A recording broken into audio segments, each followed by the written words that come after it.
que nos devuelvan el mar, el monte, el pan y la paz, la alegría, la justicia y la igualdad. Sinceramente, echa a volar, ponle a este cuento un justo final.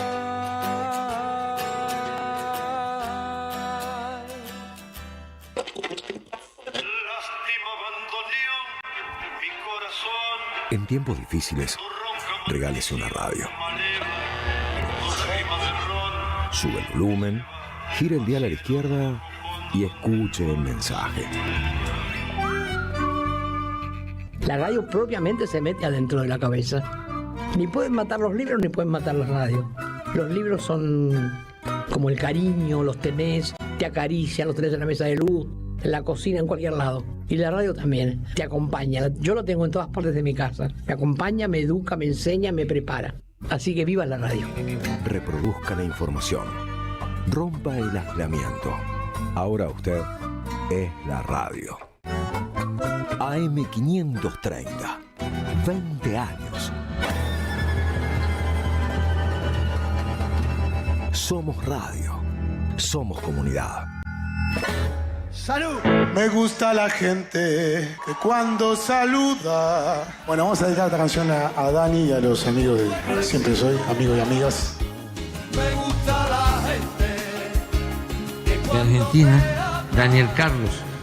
Ese soy yo, muy buenos días a todos. Comienza un capítulo estreno de Siempre Soy aquí en AM530 Somos Radio.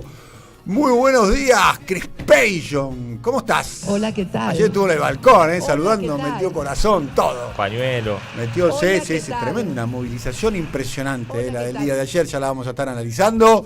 Saludamos al presidente. Hola a todos. ¿Cómo andás, vieja? Yo soy el león. Bueno, Javier, está bien. Rugió la Sí, bestia dale. en medio de la Bueno, avenida. imagínate si llega presidente, ¿no? ¿Quién lo parió? ¿No? De sin codificar a la presidencia de la nación. Este es un Cuando se programa haga el- que a vos te quedó incrustado en tu memoria, ¿eh? lo de sin codificar, Sí, lo tomás como un lo vi. lanzamiento, Ustedes nunca prácticamente. vieron cuando Milei se enfrenta al imitador de Milei Sí. sin codificar. Sí. El médico- Yo vi, te voy a decir una cosa, el médico vi me prohíbe El los Padrino disgustos. Sí. y eso en ese orden la Está cantidad de ahí. veces. ¿Sabes qué? Después si querés lo desarrollamos el tema. A mí el Milei que me gusta es el que cantaba Leonardo Fabio. El Leonardo Fabio. Ese para mí es mi favorito. Sí. Y después el spin-off es Karina Milei con los padres concursando con los perros. Con los perros. En el programa de Guido Casca. La pregunta, ¿por qué desde el bizarro esculpiste tu camino a la presidencia de la República? Bueno, ¿no? lo de Bizarro. ¿Qué vos decís que corre por tu Bueno, cuenta? bueno. No. Discutible. ¿Sí? Opinable. No, un personaje diría, 200% bizarro. diría Si Willy. los hay. Willy. ¿Cómo se llamaba el que estaba con Longobardi? Willy Cohen. Willy Cohen. ¿Cómo Willy está la Cohen. calle, Willy? ¿Cómo está la ¿Eh? calle, Willy? Bueno, 10 y 4 minutos, estamos en los saludos, tenemos un saludito más, tenemos aquí a Nico. A Nico. Bueno. Victory forever. Victory forever. The Queens, the Peace, the Union, and the Victory forever. Victory forever. Victory forever. Muy buenos días, Luciana Glese. ¿Cómo estamos, Luciana? ¿Bien? Hola, ¿qué tal, Toñete? ¿Cómo anda? ¿Cómo anda toda la mesa? Muy bien. ¿Qué tenemos para hoy? Título y bajadita, una mañana intensa con respecto a la economía. Está muy preocupado Javier Milei por la inflación, una Sí. inflación que tiene mucho de autoinfligida también. Muy bien, vamos a estar hablando de eso y del impacto de la guerra, ¿no? Lo que está sucediendo, han sucedido en las últimas 72 horas eventos para tener muy en cuenta, lo estaremos desarrollando con el doctor Vargas. Doctor Vargas. Exactamente, vamos a tratar de armar un raconto en este caos que el propio Trump ha metido a buena parte del mundo, con sus idas y sus venidas, sus contradicciones y qué es lo que está pasando a partir de este intercambio de declaraciones. Muy bien. Compañero Jorge, autopercibido en ¿Qué hace, su Dani? arte. Sí. Para hoy. Y si sale bien, flaco, Escaturiche se está yendo del país. Imagínate cómo viene la mano. Te voy a contar algo que está ocurriendo en Flybondi. En Flybondi. Y también... Pará, lo que- pero Scaturice no tomó el control de Flybondi hace, en mi Poco. memoria, hace pocas semanas. Sí. Hace, no sé, 2 meses, Algunos meses, 3 meses. sí. ¿No? Sí, sí. Más o menos. ¿Un poquito más? Sí, poquito Bueno, más. Fines del poquito año más. pasado, octubre del año pasado. Ah, bueno, ok. Bueno, poquito igual, no estamos Ok. hablando de Y 4 ahora Fue está ahora. Está haciendo un ajuste grande, ¿no? Muy grande, llamó a todos los empleados de Flybondi y les ofreció un plan muy agresivo de retiros voluntarios. Si no se van, ¿qué pasa? No se sabe. Muy bien. ¿Qué otros temas tenés, Ama? La crisis en la industria automotriz, ¿no? De una gigante, una empresa gigante que empezó a llamar también a los trabajadores por meetings diciendo que tiene que recortar 500 puestos de trabajo. Muy bien. Y además una empresa también de herramientas de Santa Fe, ¿no? Que Una empresa de herramientas de Santa Fe que anunció que va a dejar de producir y la CGT va a lanzar, a propósito de todo esto, su propio índice, su propio INDEC, tratando de relevar cuestiones sociolaborales por la inflación y también por el desempleo. En un minuto nada más estará acá de cuerpo presente el vicepresidente de mandato cumplido, el mejor ministro de Economía del año 83 hasta aparte. Está entre los 3 mejores ministros de Economía, a mi modo de ver las cosas. Sí. Los otros 2, no sé, ¿a quién pondrían ustedes? ¿Cuál fue el mejor ministro de Economía para usted? Le voy a preguntar, voy a terminar con la especialista, con la doctora Glesser. El mejor ministro de Economía del 83 a esta parte. No me hagas. ¿Quién fue? No, bueno, ¿querés? Te lo puedo decir todo. A ver, ¿vos tenés tu top 3? Sí, lo tengo. Me mirás para que arranques. Diciendo cuáles fueron los mejores Los 3. mejores, sí. Bueno, a Vudú evidentemente lo pongo en ese podio y no tengo... La Bagna, a la Bagna lo ponemos. Sí, la Bagna lo ponemos. Me parece, sí, la Bagna tiene que estar, ¿no? La Bagna tiene que estar. Cierra Glesser, La Cierra Bagna Glesser. Glesser está medio... Tenés que meter el top 3. Del 3 al 1. Te falta el tercero. No vale pozo vacante. Es como que le pregunte a Duarte. La Baña... No, Kicillof, La Baña, Vudú. ¿Kicillof primero? No, tercero, segundo, o sea, Kicillof, Kicillof Labaña, tercero, Labaña y Vudú. Se la jugó. Top 3 de ministro de Economía para Vargas. Bueno, yo suscribo eso. Lo que pasa es que los ministros de Economía me parece que se les ha dado un rol. En el caso de Vudú es interesante porque hizo medidas muy proactivas. Sí. ¿Ok? Bien. Pero se comportan como ministros de Hacienda, en realidad, los ministros de Economía. Tus top 3 son esos. Sí, entonces. Sí, suscribo. Kicillof, en línea general suscribo. Habla el país. Bienvenidos todos los nuevos enemigos. Luciana Glesser, la tenés difícil, pero... No, le voy a dar la bienvenida a todos mis nuevos enemigos que voy a tener a partir de ahora. Voy a sumar un montón de enemigos. A ver. Número 3. La lista que se va. Número 3, Bernardo Grispun. Bien la que metió, Se nota que estudió, Ministro de Economía Raúl Alfonsín. ¿Cuál sería lo que rescatás eyectado por el mercado. Él es el famoso... Dijimos 83 para acá, ¿no? Porque tengo algunos anteriores, pero me marcaron 83. No, me voy, sí. No, para 83 para acá, metés al primero. Lo meto en el 3. ¿Al primero? Sí. En el, no en el podio. Puesto 3. Puesto 3. Pero fue el primer ministro de Economía de la democracia. Sí, el primer, y duró muy poco y pudo muy poco. El famoso Grispur, el que en la anécdota se bajaron en la reunión con el fondo. En medio de la reunión se levantó y dijo, ¿qué quieren? ¿Que me baje los pantalones? Y se los bajó. Y se los bajó. Bernardo Grispun. Una pieza poética dentro de, sí, imagínate, de los habitantes del Palacio de Hacienda. Top 2. Y en el segundo y el primer lugar, porque es compartido, el segundo y el primero, Néstor Kirchner, sin lugar a dudas. No quiero desmerecer la recuperación de las AFP. Está tribuneada. Bueno, por eso. No, esa no. No me dejas. Sorry. A mí acá nadie me dijo cómo eran las reglas del podio y yo estoy dándole el primero y el segundo. Fue ministro de Economía. Pero fue ministro de Economía. Y en todo caso, además de ser ministro de Economía, no quiero desmerecer, por supuesto, lo que significó ni la recuperación de las AFJP diseñada por Amado Vudú, sin dudas el mejor vicepresidente varón de la historia reciente, ni tampoco al actual gobernador de la provincia de Buenos Aires, que llevó adelante la recuperación parcial de YPF, que fueron 2 grandes hitos, como lo propio puede haber sucedido con Alejandro Banoli en el Banco Central. Voy a presentar Déjame decir una sola cosa más, porque quiero comentar sobre vuestra mención a Roberto Labaña, que en todo caso, para reconocerle a Labaña eso, deberían reconocerle a Remes Lenikov. Porque en todo caso, si van a reivindicar hacer el trabajo sucio, si van a reivindicar a los mugrientos. Me gustó. Atrévanse y digan Remes Lenikov ahora. Ahora quiero que lo pongan en el podio a Remes. Remes, Remes el que tiró. Ahora, no vale discutir el porqué de cada nombre, porque si no es Piniela. Sí, lo vamos a hacer. No hoy. No en este momento, claro. Okay. No, porque lo de Grispun es grueso, digo. Sí. Hay que bancar a Grispun, Bueno, 10 y 10 minutos, estamos aquí hasta el mediodía. Ahí va. Día ayer fue un día, podemos decir, histórico, ¿no? Sí. Y no exageramos, una de las movilizaciones más importantes de la historia contemporánea argentina. Primera cuestión como para tener en cuenta. Las movilizaciones del 24 de marzo suelen ser multitudinarias, No sorprende masivas eso.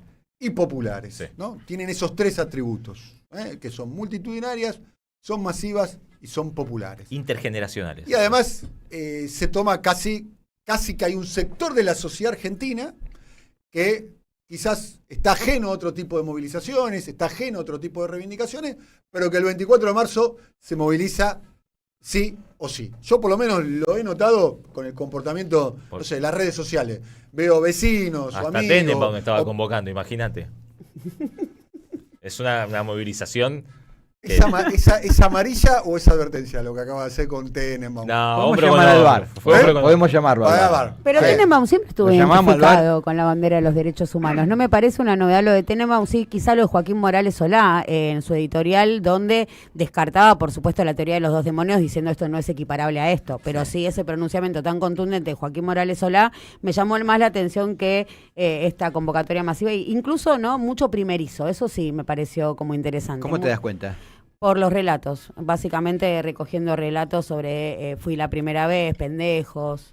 Está claro, fueron muchos chicos, lo que me contaba, después lo vamos a estar analizando en el conversatorio más adelante con Diego Stulba que con Amado en un ratito, pero quisiera escuchar la impresión de cada uno de ustedes.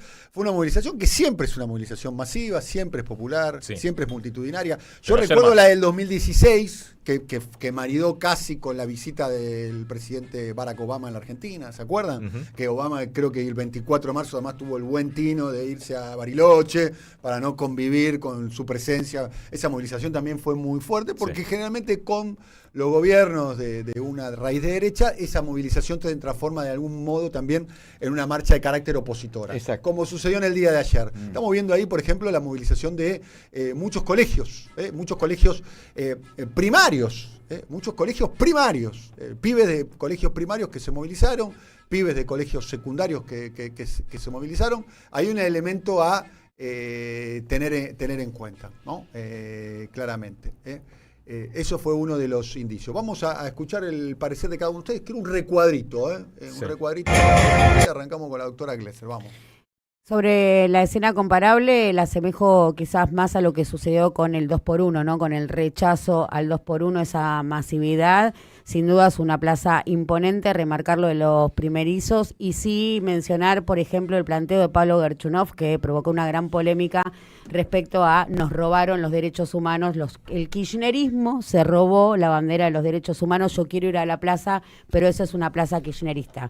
Y es un poco el planteo del gobierno nacional para problematizar cuál es el vínculo directo entre esa plaza y el kirchnerismo, que creo que por supuesto el significante 24 de marzo mucho tiene que ver con las políticas desplegadas durante esos 3 gobiernos.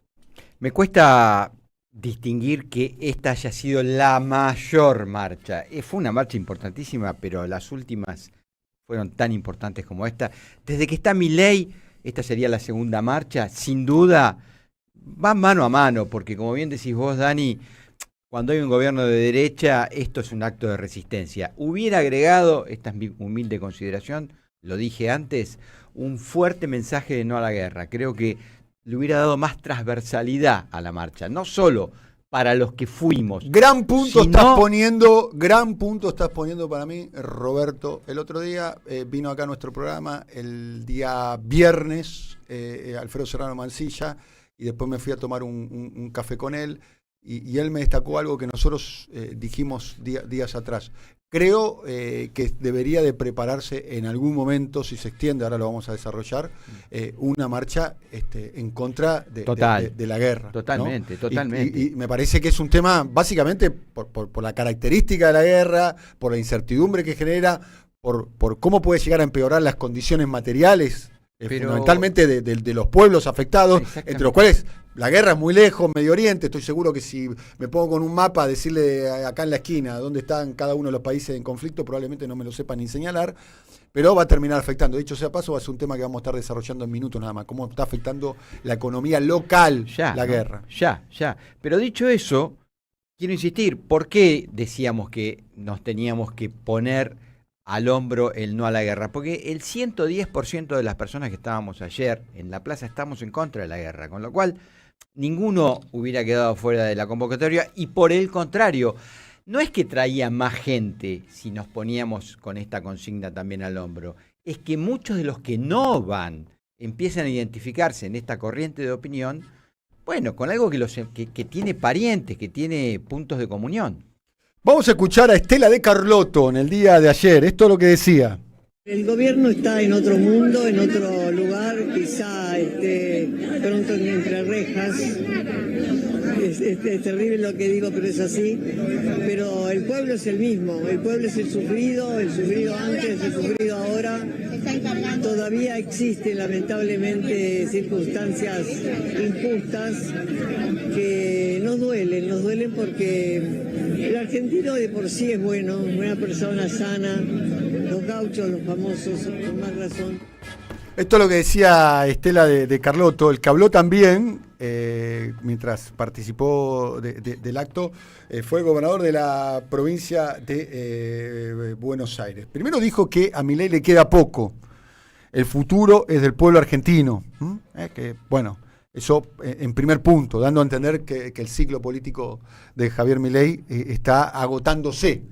Habría que poner un signo de interrogación si sucede eso, ¿no? Y por otro lado dijo esto. En estos 50 años, luchar por los derechos humanos significa también luchar por los pibes que tienen hambre, significa también luchar por los laburantes despedidos, significa también luchar en contra de esa política de persecución en Argentina hoy. Después de todo lo que pasó, volvemos a tener presos políticos. Así que de nuevo decimos, basta de persecución, Cristina inocente. Bueno, Cristina inocente, Sí. ¿no? Planteó ahí Axel Kicillof. Agregaría yo Cristina inocente y Cristina libre, ¿no? Agregaría yo, que quizás parece que es lo mismo, pero no es lo mismo. O sea, Cristina inocente sí estaría en un juicio, pero Cristina está condenada injustamente. Habría que agregar además, a mi modo de ver, es un matiz. Cristina libre. Lo digo básicamente porque el gobernador de la provincia de Buenos Aires, en una entrevista que le hicieron y le preguntaron si llegase a ser presidente, indultaría a Cristina, tuvo una respuesta ambigua, ¿no? Sobre algo que es bastante claro. Dentro de los atributos presidenciales está el indulto o no. Y lo que opine Cristina es absolutamente accesorio, porque generalmente los beneficiados del indulto no opinan sobre los indultos. No les toca opinar. Sí, bueno, pero una opinión de Cristina no es accesoria. Sí, La opinión de Cristina no es accesoria. Para mí sí. Yo creo que no. No, para mí sí. A mí lo que opina Cristina sobre el indulto a Cristina, a mí, Daniel Carlos Teniente, me parece irrelevante. Yo creo que Cristina, el único mecanismo legal, constitucional, para que Cristina recupere la libertad y los derechos políticos, si hay otro, decímelo, ¿cuál es? No sé ¿Cuál si hay sería? otro. De hecho, los abogados de Cristina plantean otros que parecen de difícil resolución. De todas maneras, me parece que no es el tema de hoy, pero yo creo que Cristina, la opinión de Cristina me parece que es importante. ¿Sí? Sí, totalmente, obvio. Me parece muy clara, porque aparte ella tiene una narrativa sobre todo lo que ocurrió. Después uno comparte o no Pero comparte. ¿qué otro modo de recuperar la libertad tendría Cristina que no sea el indulto? A ver, No, pensémoslo. bueno, pensémoslo. los abogados de ella hablan ¿Cuál? de un recurso ¿Cuál? en ¿Recurso reconsideración ¿A dónde? a los juzgados internacionales. Para mí, el indulto tendría que ser el primer día, pero es cierto que ella Si tiene vos que tener sos una opinión. presidente, ¿qué haces? Yo le indultaría, obvio. Bien. ¿Y le No tengo preguntarías a ninguna duda. Cristina o no le preguntarías a Cristina? No, si ella no quiere, no. Claro que le preguntaría. Sí, por supuesto. Está bien. ¿Vos no le preguntarías? No. ¿Cómo no le vas a preguntar a ¿Por qué Cristina? no? Pues la opinión de Cristina no me parece relevante. Para mí es más importante que Cristina recupere los derechos políticos. Después, si ella está a favor o en contra, bueno, No, yo no sé si no le pregunto. No me ¿Vos considero a pensás- la altura de no preguntarle a Cristina. ¿Sí? Sinceramente Está te lo bien, digo. está bien, está bien. ¿Vos pensás que Cristina prefiere seguir estando presa que indultada? No sé. Por eso se lo preguntaría. ¿Eh? Por eso se lo preguntaría. Si tuviese la oportunidad de hacerlo, se lo preguntaría. Antes de firmar, le preguntaría, che, Cristina, voy a hacer esto, ¿está bien? Sí. ¿Y qué otro mecanismo hay para que recupere la libertad? No soy abogado, Dani, pero los abogados de ella hablan de un... ¿De cuál? De un recurso que quieren presentar. ¿No lo escuchaste? Donde determinen que ella no es inocente. Un programa Porque ella- hoy hecho al calor del blanco-negro, ¿eh? Pero ¿Sí ella o no, no? pero ella quiere la determinación de que es inocente. No quiere el Atravesado. indulto. ¿No lo escuchaste? Eso sí. Ella y sus abogados quieren eso. Sí, está bien, sí, está bien. Pero ¿cuál es el mecanismo para No la lo sé. inocencia? Bueno, la estrategia pero judicial. a ver, La estrategia judicial no la planteo yo, claramente. No, está bien. La cuestión es que la cuestión en la justicia argentina, la cuestión de Cristina, la llamada causa vialidad, es cosa jugada. Cosa jugada. No hay ningún tribunal a recurrir. Hay un tribunal supranacional y eso es, amigo, compañero, pasá por favor a Amado. Ahí está. Ahí le Puedo pongo- solamente recordar Por favor, el haga intento de juicio de la Corte Suprema de Justicia. Digo, solo como recordar esa imagen, Sí. Pero, por supuesto. Siéntese acá, compañero. Sí. No, hablaba de eso, de la experiencia de intentar el juicio político a la Corte Suprema de Justicia, que es una de las vías ganando musculatura en el Congreso, porque, también tiene contrapeso y contralores dentro de la institucionalidad democrática. Lo que pasa es que para eso, obviamente, te tienen que dar los votos. Sí, para hacer un juicio tengo entendido que necesitas 2/3, ¿no? 2/3, sí. 2 tercios para acusar. 2/3 para acusar. Y después 2 tercios para condenar. 2/3 para condenar. 2/3. O sea, el peronismo no tiene ni cerca de 2/3. ¿no? Igual, si Bueno, se el llega, peronismo. Está bien, está bien. si se llega a esa encrucijada, Está bien, sí. si se llega a esa encrucijada, creo que es de fácil resolución. Cristina puede decir, bueno, yo no quiero ser indultada, la indultás igual, y después decís, la justicia está tan viciada Qué discusión que es el único inconducente, mecanismo. ¿no? Cuando la recomponemos, entramos al tema rápido y salimos con Amado. Ya sé que te estamos tirando un penal. Sin precalentar, sin nada. Sin precalentar, Así sin como nada. entra. Pensá. Sí, el Divo. Pensá, sí, exactamente. O Goico. ¿Indulto a Cristina o no indulto a Cristina? Pensalo, no me contestes ahora. No, pero la pregunta es, para indultarla, ¿le preguntás a Cristina si quiere ser indultada o no? Porque no es indulto sí o no. ¿Puede contestar ya? Sí. Yo no le pregunto, yo tantísimo me Yo le pregunto a Cristina. Él le pregunta, Sí, él llama y obvio. le pregunta. Porque Yo no le pregunto, porque acá hay un problema que es el sistema de justicia, cómo está funcionando, el mal llamado sistema de justicia. Entonces yo creo que, primero, la proscripción de Cristina no es un problema de Cristina, es un problema de los que la queremos votar. Entonces, Menos mal que vino alguien. pero votar pues ya la das por candidata no también. importa, No, sí importa. sea, no sea, yo la quiero votar. Entonces, la dimensión política histórica de Cristina excede a Cristina. Y todos estamos sujetos a nuestras pasiones, a nuestras dificultades, a nuestros dolores, a nuestros amores, pero el pueblo es el pueblo. Entonces me parece que Vox Populi, Vox Dei. Absolutamente. Hasta te diría, es más, te digo, ni le preguntaría a Cristina. O sea, No, ya lo indultada a la dijiste, calle no, con no los le derechos preguntás. políticos, ahora querés ser candidata, dale, ponete los cortos y jugá. Sí. Hay un problema, ¿no? Así. ¿Por qué nosotros No tenés excusa. ¿Por qué no queremos ser No indultados? más Alberto, no más Sciollis. ¿Por Pero qué vuelvo no otra vez a lo queremos ser indultados? Porque consideramos que las condenas son Injustas. truchas. Sí, yo diría que hasta peor que injustas. Son condenas que no están basadas en pruebas, no están basadas en el sistema de justicia penal. Ya cuando dijeron que el sistema de justicia penal creativo es porque no era el sistema de justicia penal. Y la humanidad usó muchísimos años para llegar a tener un sistema de justicia penal que en poquitos años se destruyó en la Argentina. Bien, vamos a escuchar a Baltasar Garzón, que estuvo hablando con nuestra compañera Cintia García, y después quiero escuchar la impresión, Sí. el recuadro del compañero Jorge Duarte sobre lo que sucedió ayer.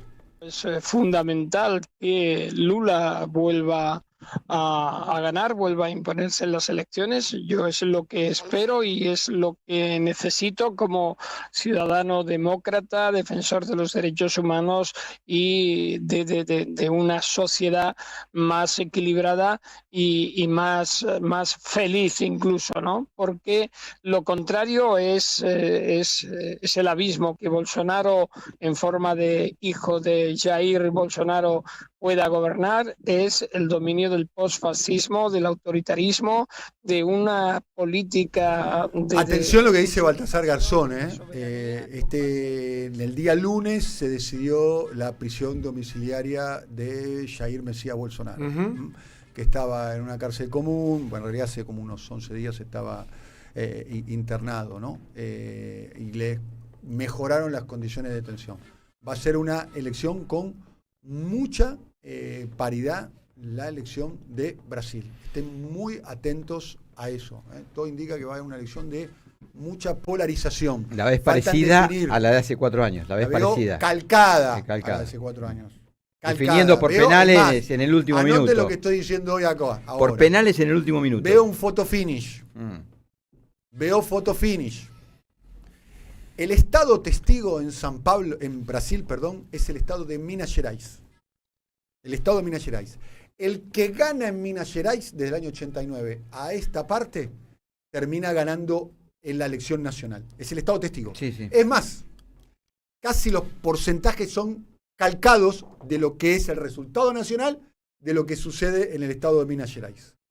Y en el estado de Minas Gerais, en la elección del año 22, Lula ganó por 0.5% de los votos, por menos de 50.000 votos de diferencia. Y va a ser una elección, te pongo como ejemplo, porque creo que va a ser una elección de mucha paridad.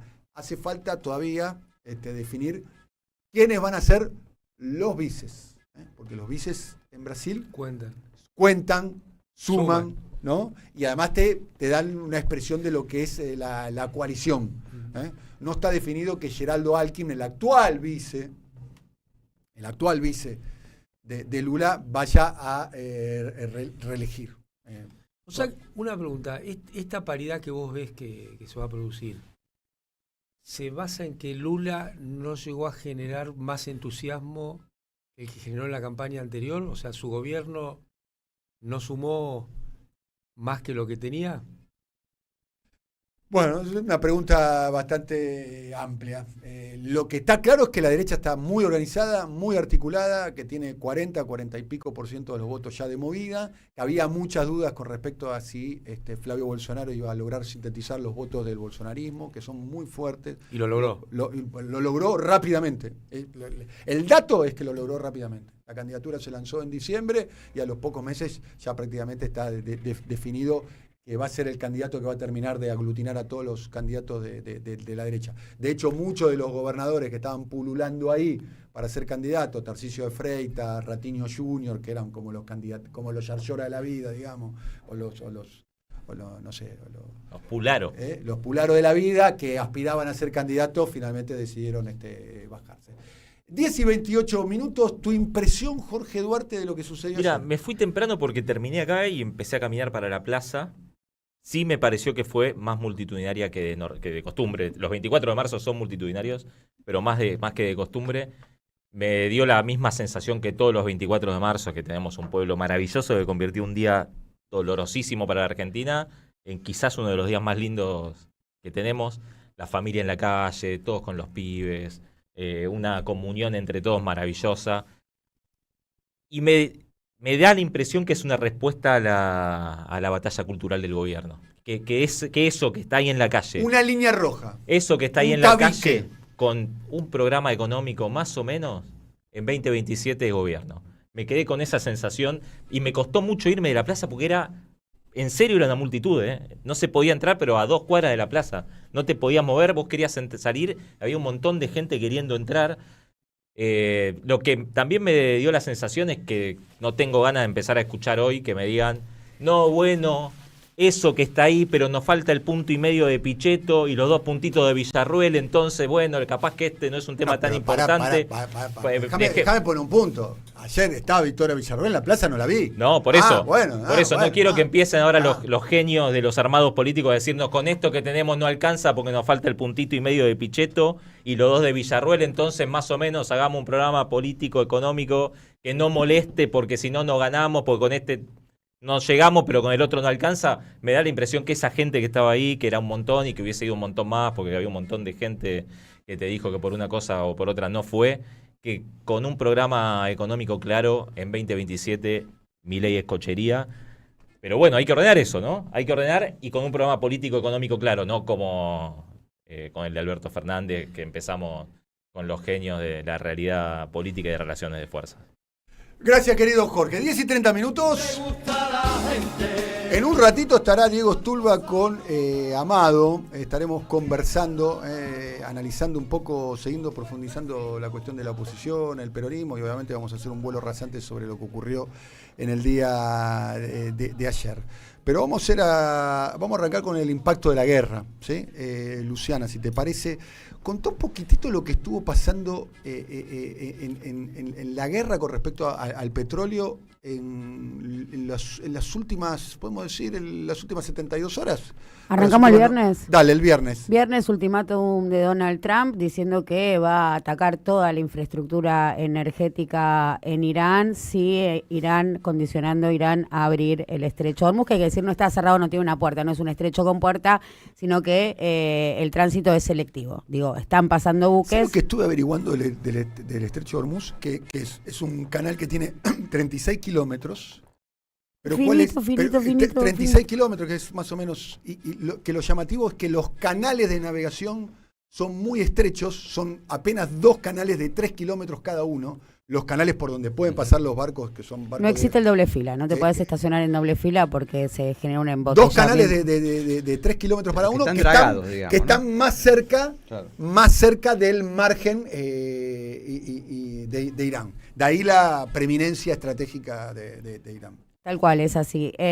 Bueno, intima y dice abrir el estrecho de Hormuz o te bombardeo toda la infraestructura energética. Por supuesto, Irán... 48 horas, dicen. 48 horas, ultimátum el lunes. Por supuesto, esto no logra el ultimátum surtir efecto. Irán responde, bueno, vos me atacás esto y yo reviento todo el sistema eléctrico de Europa, básicamente, porque se abastece, ¿no? Básicamente de GNL.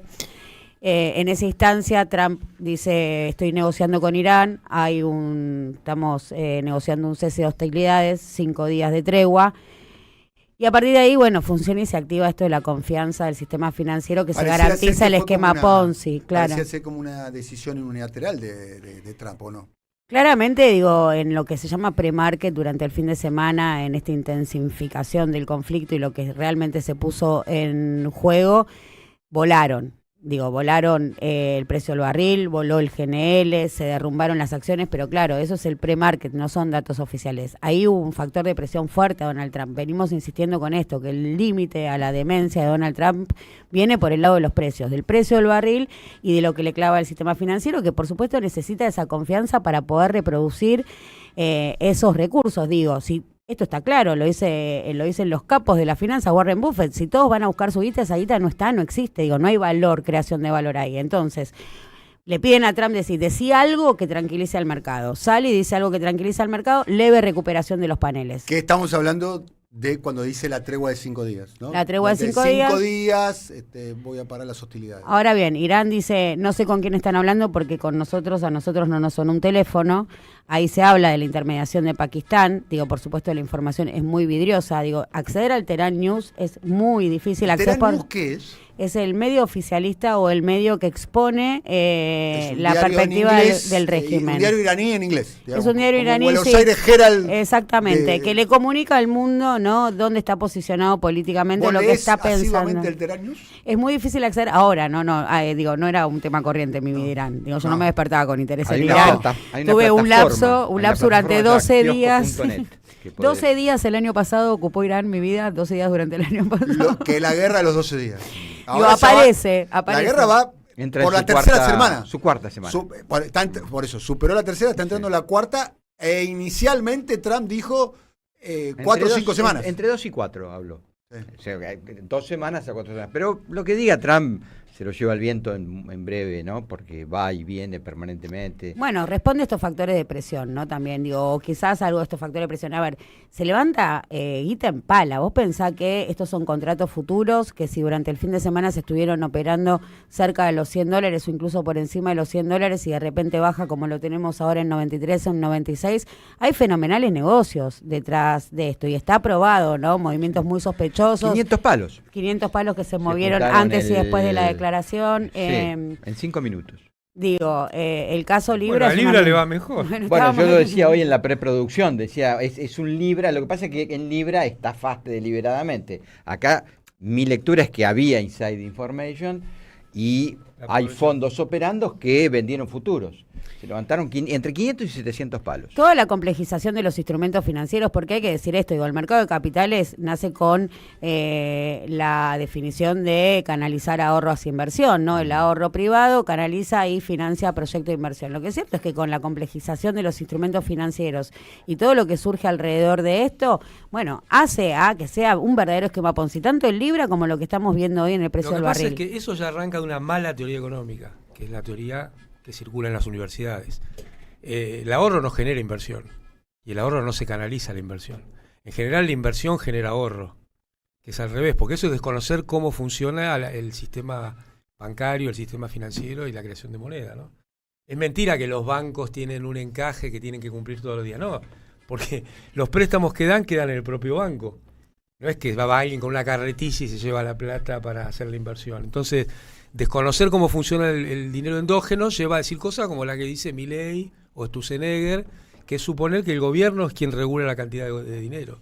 El dinero lo condiciona o lo maneja el ritmo de la economía. Bueno, actualizamos un poquitito, ahora volvemos con el impacto en la economía que está teniendo, porque atención, ¿no? Y después lo estuve chequeando en la conversación previa con Luciana. 10 puntos de subida, 10 puntos de subida del combustible, o sea, lo que pagamos nosotros en el surtidor cuando vamos a cargar la moto, el auto, la camioneta para nuestras actividades, 10 puntos de subida en los combustibles implica un 0,3, un 0,4 en el índice inflacionario. Y desde que comenzó la guerra a esta parte, casi todo el mes de marzo, en lo que va del mes de marzo, en los surtidores, ¿cuánto subió el combustible, Luciana? La nafta, precio promedio 20%, marcando dispersiones, ¿no? Distintas estaciones promedio, super, premium, 20. País, interior. Esto quiere 20. decir que habría que esperar para que el índice inflacionario del mes de marzo, que se va a conocer más o menos dentro de 2 semanas, un poquito más de 2 semanas, en los primeros días del mes de abril, esté por encima de los 3 puntos, casi seguro. Sin duda. Probablemente llegando al 3,5. Yo te diría... Bueno, probablemente si lo toca mucho. Hipótesis. Probablemente llegando al... Porque eso pasa con el combustible y las verduras y el la impacto carne que tiene sobre el recto por la cuestión del eso. impacto de la logística. Digo, imaginémonos que la inflación del mes de marzo, 3,5, con el impacto eso que tiene, porque casi que es el corazón del programa económico y del programa político de Javier Milei. No voy a bajar la inflación a como de lugar con una motosierra. Y además, teniendo en cuenta que en mayo del año pasado, la inflación de Milei, ¿era mayo el mes? Sí. Fue mayo, ¿no? El mayo del año pasado la inflación fue del 1,5. Fue el único mes o uno de los pocos meses, creo que hubo otro de 1,9, si mi memoria no falla. Pero Milei contra Milei, no Milei contra Alberto, Milei contra Massa, qué pelea, contra ¿no? Cristina. El Guasón contra la momia negra. Claro, estoy con la momia negra, ¿no? Obvio. La momia negra, la momia blanca, Qué entrañables personajes, ¿no? Y haciendo esas cuentas raras. Estaba buscando, pensaba en Mercenario Show también. En Mercenario Show, Tenemos la cortina de Tutano SRI, si la tenemos por ahí, sería una genialidad. Pero digo, Milei contra Milei, 3,5 o 1,5. Milei contra Milei. Duplicando su propia inflación. Más que un duplicando aumento del 100%, digo, haciendo sus cuentas raras. Sus cuentas raras son 100%, 100% de inflación aumentó. Bueno, y además es un proceso que se viene sosteniendo. Con eso puede sacar 20, 30 millones de personas de la pobreza. Claro. O 40 por ahí. Ahí también tiene inflación. Bien. Sí. Vamos a actualizar el tema de la guerra, lo que pasaron en los en los últimos días, ¿no? Bueno, efectivamente, retomando lo que planteaba Luciana en cuanto al ultimátum de 48 horas que el propio Trump deshace el lunes muy temprano y que provoca un gran negocio especulativo con los futuros, le otorga 5 días de plazo a un intento de negociación. Lo cierto es que lo que podemos percibir es que el articulador de esa supuesta negociación es Pakistán, que es un país enclavado también en el Oriente Medio y que tiene intereses y que tiene población chií. Hay una serie de complejidades ahí y que tiene buenas relaciones con Estados Unidos y que tiene buenas relaciones con Irán. Lo único que admitió Irán es que efectivamente Pakistán llevó un mensaje de intento de negociación. Pero si uno entra a los portales, a los principales portales, sobre todo europeos y de Estados Unidos, concretamente, por ejemplo, el The Times inglés, dice que Irán manifiesta que Estados Unidos negocia consigo mismo. Es decir, que Trump habla con Trump. No está hablando orgánicamente con Irán. Sí. Es que Eso, Trump... Me Perdón, quiero agregar esto. Lo que también sabemos en esta complejidad, en esta guerra, es que Irán está dispuesto y sigue vigente esta idea de puede responder golpe a golpe. Todas las insinuaciones acerca de que a Irán se le había terminado su munición, su capacidad de respuesta, bueno, dan por tierra con los hechos fácticos. Irán está golpeando como no se golpeó nunca a Israel. Esto también hay que decirlo. Los corresponsales que ponen las armadas mediáticas de la derecha argentina, que han mandado corresponsales al terreno y que están en Israel, muestran todo el tiempo imágenes de edificios auténticamente destruidos en Israel. Hay que ver cómo está operando eso en la opinión pública. Irán, evidentemente, puede resistir y ejerce una resistencia numantina que es fuera de todo criterio. Me mirás con cara... ¿Cómo metió Numantina? Bien, bien. Muy bien. No, es que es una resistencia numantina. Es una resistencia numantina. Numancia era un pueblo español 2 siglos antes de Cristo que aguantó durante 15 años el asedio del Imperio Romano. Es decir, hay que recordar que Roma ocupó casi toda Europa, llegó incluso a Inglaterra. Bueno, cuando ocupó España, Numancia aguantó 15 años. Entonces en España se dice mucho, resiste de manera numantina.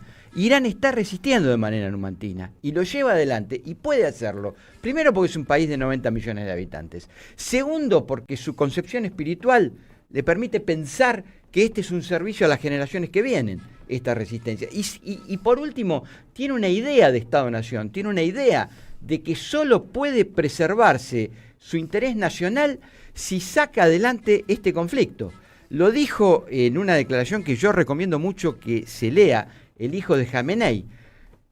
Dijo, somos un país donde conviven distintas sensibilidades con profundas diferencias, pero en este punto estamos todos de acuerdo. O resistimos la agresión imperialista o no tenemos futuro.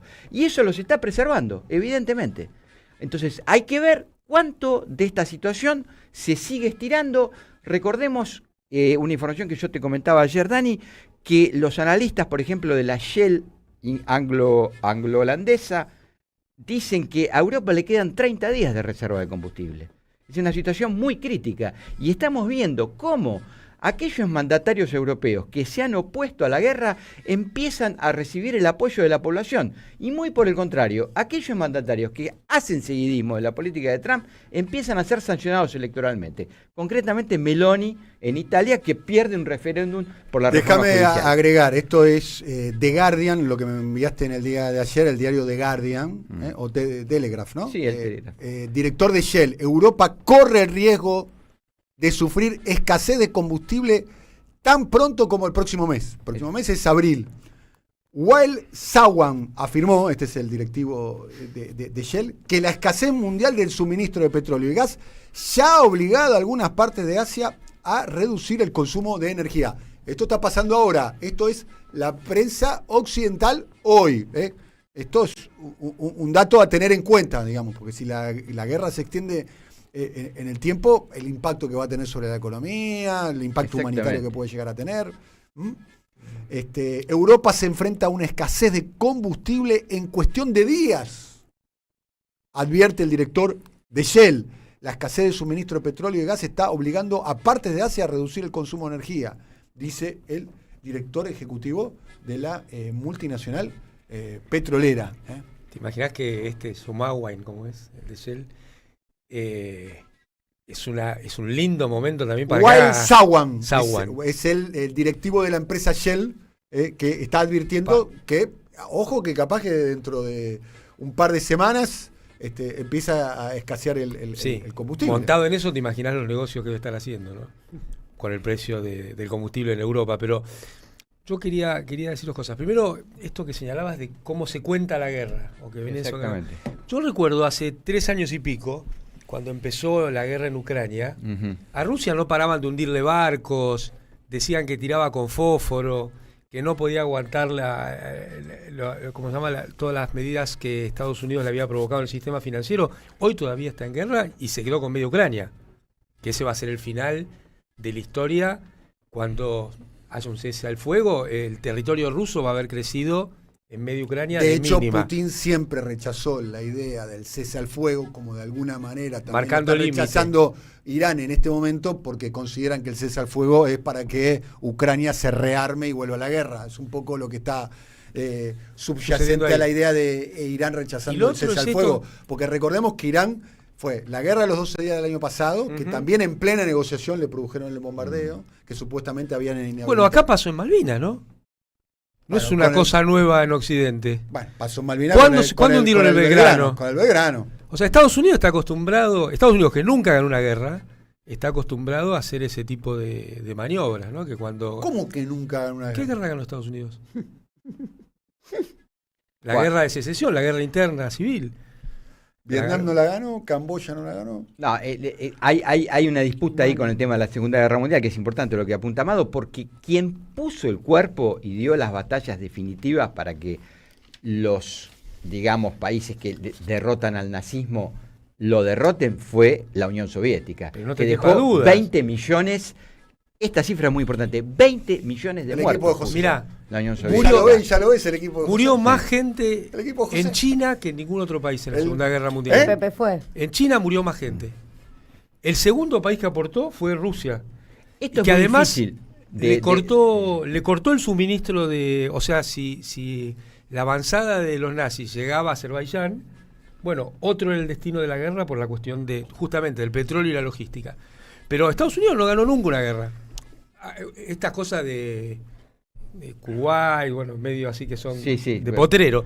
Hay un detalle que me gustaría que destaquemos como para ir cerrando, Roberto, es que está yendo un grupo especial de marines norteamericanos a la región con una idea que sería como avanzar, que es la idea de la ocupación terrestre. Pero te quería decir esto, justamente, quería llegar ahí. Trump se cree que está negociando el valor de un terreno en Manhattan, ¿no? Es medio insólito ver a un tipo... Esto para el cuento de los empresarios y los grandes... Una cosa es política, otra cosa es el mundo empresario.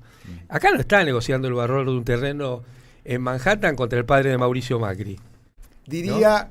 Diego Armando Maradona, no nos comamos el chamullo de Alemania, salió mal, quiero decir. Salió mal en el Mundial 2010. Diría, se comió el chamullo de Venezuela, Trump. Pero un chamullo también a medias, porque no pudo derrocar a lo que ellos llaman el régimen, cosa que yo creo que no hay que pero decirlo. sí logró... Prefirió negociar, digamos. Prefirió negociar. Pero el pueblo... Todo prefirió porque negociar. el antecedente de esto es la primavera árabe, donde con una gran política de, digamos, de medios, de redes, qué sé yo, hicieron que los pueblos, entre comillas, se levantaran. Bueno, no sucedió en Venezuela y mucho menos va a suceder en Irán. Entonces, ahí hay una estrategia de negociación que está terminada, me parece a mí. Esto que vos... perdóname, no, pero si querés cerramos este concepto. Dale. Lo que vos planteabas de envío de 3.000 hombres del ejército norteamericano, especialmente preparados para... que son tropas de asalto, lo que hace es meterle más ruido a la supuesta negociación. Porque acá hay que destacar este antecedente. Ya Trump es un incumplidor serial y un traicionero. Trascendió que en Venezuela había un acuerdo para llevar a Maduro a los Estados Unidos a negociar cara a cara con Trump. Se habían incluso discutido las medidas de seguridad de ese viaje de Maduro. Y 48 horas después lo secuestran. Entonces rompen una negociación que estaba en camino. Y con Irán 3/4 de lo mismo. Estaba en la ciudad de Berna, Suiza, las sillas calientes hasta el día 27 de febrero de lo que era la negociación entre Irán y los Estados Unidos, y el 28 de madrugada eliminan a Jamenei. Entonces Irán no se fía de los Estados Unidos. Y volvemos otra vez al mismo punto. Por eso no se fía de este. Por eso no se fía. Y por eso volvemos al mismo punto de fondo. Cuidado, lo que dice Amado, estos son pueblos preparados con otra lógica de resistencia, con otra historia. Los persas están ahí hace 5.000 años, no llegaron hace 2 días. Cuidado con esta situación. Y el valor de las vidas, y no le quito hierro al asunto, pero el valor de las vidas que tenemos en Occidente es muy diferente a la mirada oriental. Atención con este punto. Aporto un dato más. Según un analista militar, si querés invadir con éxito Irán, deberías desplegar 1 millón de personas. Insistimos, una orografía inédita, absolutamente compleja, un fenómeno edafológico que difícil se repite en el mundo con frecuencia. Solo lo podés tomar con 1 millón de personas. ¿Vos querés terminar con, mandan 3.000 con este bloque? Pero un final nomás. Un núcleo de resistencia iraní. Sí, somos un núcleo de resistencia. Sí. No, lo único importante en un negocio es saber cómo salir, no cómo entrar. Y parece que Trump también rompió esa regla del mundo de los negocios. Bien, impacto inflacionario, Luciana, en la Argentina, ¿qué está pasando? ¿Qué hay que esperar? ¿Qué es lo que está sucediendo con los precios de los bienes de consumo masivo? Como bien marcabas vos, Tonietti, la suba del combustible le aporta bastante al índice general de precios, que vamos a decir es un promedio, ¿no? Y le aporta este 20% que además dicen las petroleras que no termina de trasladar del todo la suba efectiva del barril, con lo cual todavía falta aumentar aún más. Pero ¿qué está pasando en simultáneo? Bueno, veíamos, según los relevamientos de alta frecuencia de la mayoría de las consultoras, que se mantenía la presión fuerte sobre la suba de la carne y verduras. Carne y verduras son el componente sobresaliente de la atracción al alza del índice de precios, pero una moderación hacia la tercera semana de marzo. Coinciden todas, igual que no va a salirse de la zona del 3%, con lo cual no puede mostrar... La anterior es 2.9, ¿no? 2.9. Ya la inercia está ahí alrededor del 3. No sé si vieron un posteo de Javier Milei en el día de ayer, donde él compara los fenómenos inflacionarios de los 3 gobiernos kirchneristas, de Mauricio Macri, de Alberto Fernández y el suyo propio. Hace en términos comparativos. La idea que subyace ahí es que Milei ya resignó el 0 adelante para agosto, ya está hablando de la inflación al final de su mandato. Ahora lo que está diciendo es: júzguenme por cómo la dejo cuando me voy, con lo cual ya estamos hablando de que este colapso de la inflación por lo pronto está descartado. Mucho se lo va a adjudicar a la guerra, pero me interesa marcar esto. Digo, las inflaciones no son todas iguales, ¿no? Porque parecieran, siempre en todos los casos son psicotizantes para la clase trabajadora, pero no son todas iguales ni son los mismos elementos determinantes en esta canasta multicausal que las produce. Tenemos una inflación en niveles muy parecidos al último gobierno de Cristina Fernández de Kirchner, 25, ¿no? Estamos ahí en la zona del 25 anual. Un poco más, sí. Coincido en que va a ser más arriba, pero vamos a otorgarle el relato oficial, ¿no? Porque se cuestiona el gobierno de Cristina, ¿no? Y se dice, bueno, la palabra futuro, se instala la palabra futuro. Si vos vas a analizar en términos macroeconómicos, y lo estoy mirando al vicepresidente de ese gobierno, que está aquí con nosotros, el licenciado Amado Boudou, si vos mirás macroeconómicamente, ese gobierno tenías una inflación promedio medida hasta noviembre del año 2015, que podemos decir, diciembre estuvo también la devaluación de Macri y de Prat Gay ahí en el medio. Pero cuando estuvo 100% Cristina bajo el control del gobierno, la inflación promedio anual era 25 puntos. O sea, no lo logró ni Macri, no lo logró ni Alberto Fernández, y no lo logró nunca, inclusive con este programa recontra, ultra, archi recesivo, monetarista, de baja emisión. Bueno, pero déjame terminar esa idea, porque justamente a eso quiero ir, ¿no? A cómo es el diagnóstico y cómo juegan los componentes multicausales. Digo, este gobierno insiste en que es un fenómeno monetario, por supuesto le va a errar siempre.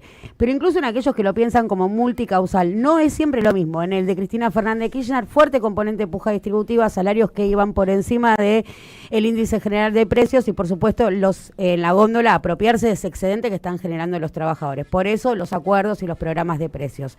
En el gobierno de Alberto Fernández, un componente exógeno por la guerra en Ucrania, no teníamos gasoducto, 3.500 millones era lo que teníamos que destinar a importación de todo lo que explica tu matriz energética. Bueno, ¿qué había que hacer ahí? Desacoplar el precio internacional, incluso con las materias primas que sufrieron las mismas presiones al alza. ¿Cuál es la inflación que tiene Javier Milei? La corrección, esto que se llama, ¿no? La corrección de los precios relativos y sobre todo tarifas, donde hay actualizaciones automáticas que van por encima de la inflación. Digo, no hay chance que la inflación que venga o por lo que pronto lo que tengas que destinar de tu salario el mes que viene al pago de servicios sea menos que lo que gastaste el mes anterior. Una mala teoría económica tiene malos resultados económicos. Bueno. Y eso es Martínez de Oz, Cavallo. Es Cavallo, es Sturzenegger, pero también es Culfas, también es Guzmán.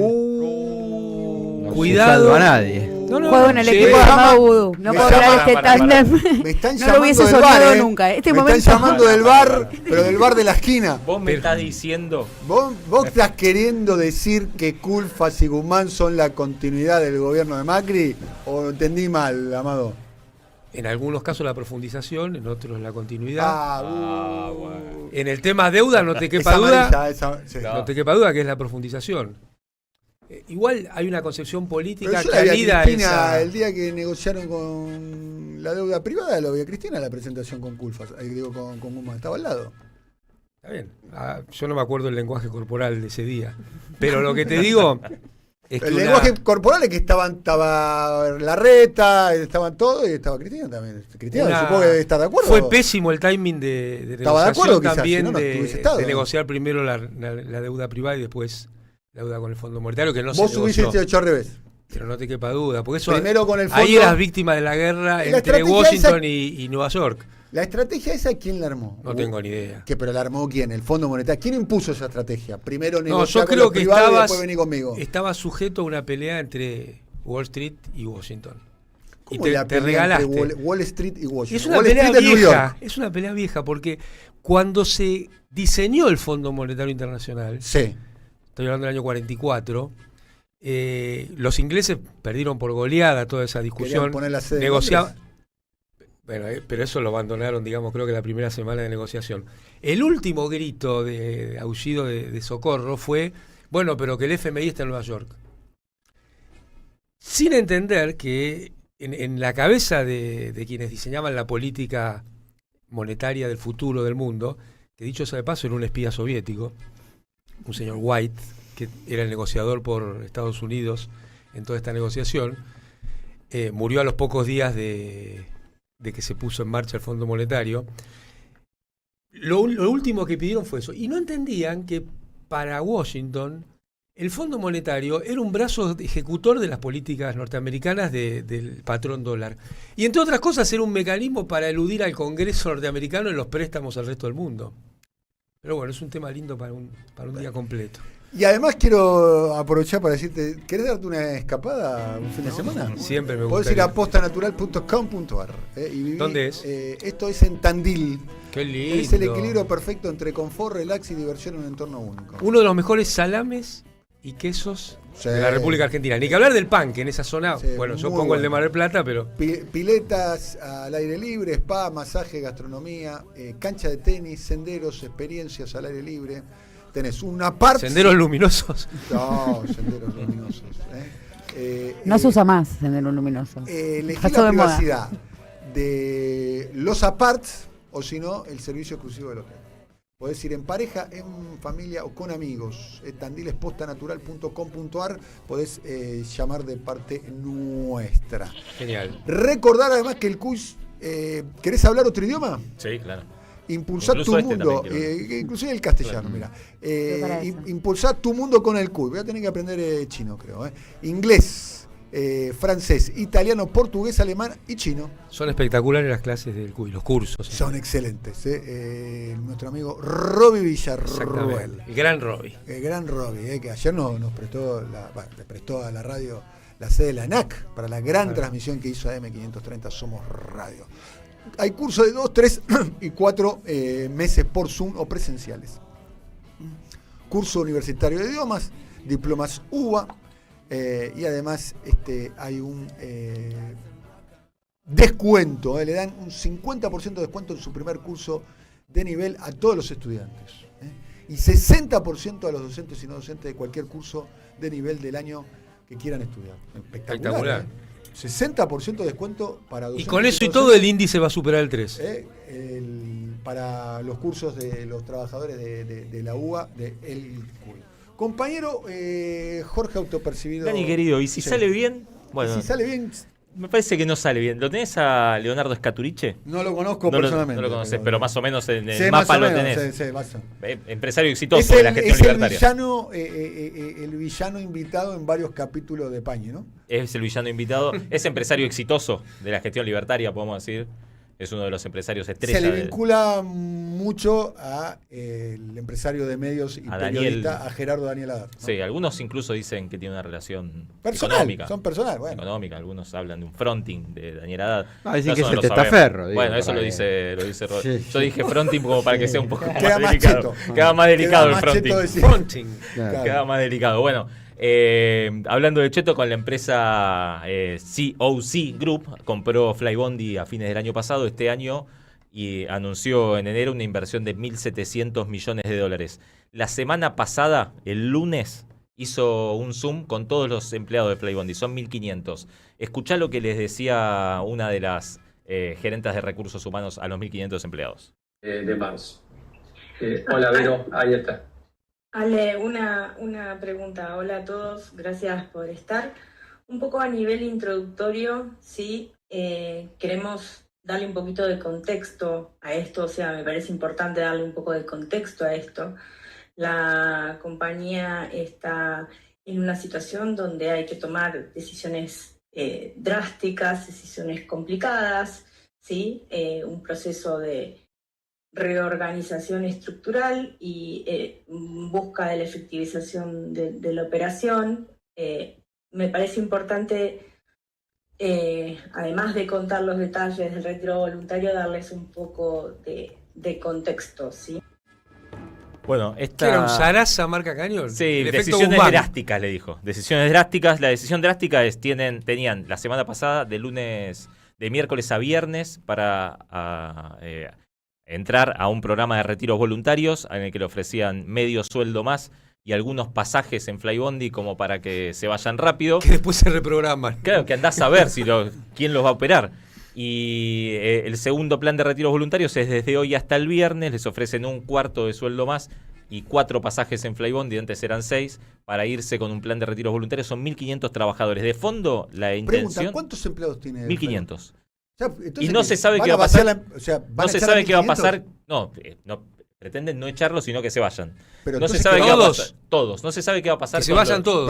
Perdóname que quiero hacer de vuelta la cuenta. Sí. ¿Cuántos trabajadores tiene el 1.500. ¿Y el retiro voluntario de cuántos? Que se vayan todos, quieren. Los 1.500. Entonces, que la empresa va a cerrar. O que se vayan todos, que no quede ni uno solo. No, la intención... Nadie sabe qué va a pasar con los que no se retiran. Todos... Si te están ofreciendo un plan de retiros voluntarios con un poco más que el despido, entienden que lo que sigue es el despido. Por eso te están estimulando que te vayas. Claro. Pero la pregunta es, si vos tenés 1.500 trabajadores... Y bueno, ¿qué es lo que dicen en el sector aeronáutico los que están metidos en el tema? Sí. Que están recibiendo los currículums de Flybondi. Dicho sea de paso, nadie los quiere agarrar ahora porque Flybondi armó un sindicato aparte que, por ejemplo, no paró nunca cuando hubo paro de la CGT, que rompió lo que era la unicidad promocionada en todas las actividades aeronáuticas. Bueno, ¿qué están diciendo? Que lo que se cree es que Flybondi va a mudar todas sus operaciones a Paraguay.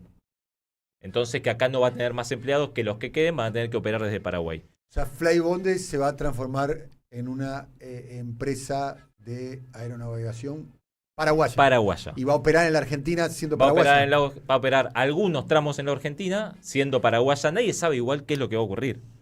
De fondo está que las cancelaciones de Flybondi son prácticamente 1 de cada 2 vuelos. Levante la mano el que alguna vez voló en Flybondi. Yo volé a Córdoba. ¿Y te fue bien? Acá está, lo tenemos vivo. Y estoy vivo. Bueno. Creo que en la próxima, cuando subiste, preguntan si alguien sabe manejar el avión. Entonces ya la sé completo, ¿viste? Te lleva, pero lo manejas vos. Sí, claro. A ese nivel van, ¿no? Sí, hoy tomarse un avión de Flybondi es una irresponsabilidad absoluta si querés llegar a horario, primero. Claro. ¿no? Después, no sé, aparte de la seguridad, ¿no? levantan los vuelos sin avisar, es una cosa escandalosa.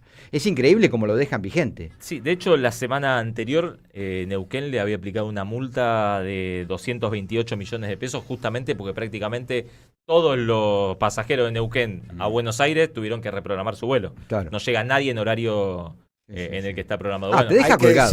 Hay que decir a favor de Aerolíneas Argentinas, ¿no? Que es una empresa, la verdad que no sé qué experiencia tienen ustedes como usuarios de aerolíneas. Excelente. Pero Muy con buena. respecto al tema de la puntualidad, Muy buena, de muy los buena, aviones, muy buena, de muy la buena. seguridad. Todo. Es que es de una la de las atención. claves de las aerolíneas. La puntualidad tiene que ver con el funcionamiento del sistema, no Sí. de la propia aerolínea. Porque después son los aeropuertos, los no, es pelotes. que es la excepción Flybondi, de hecho.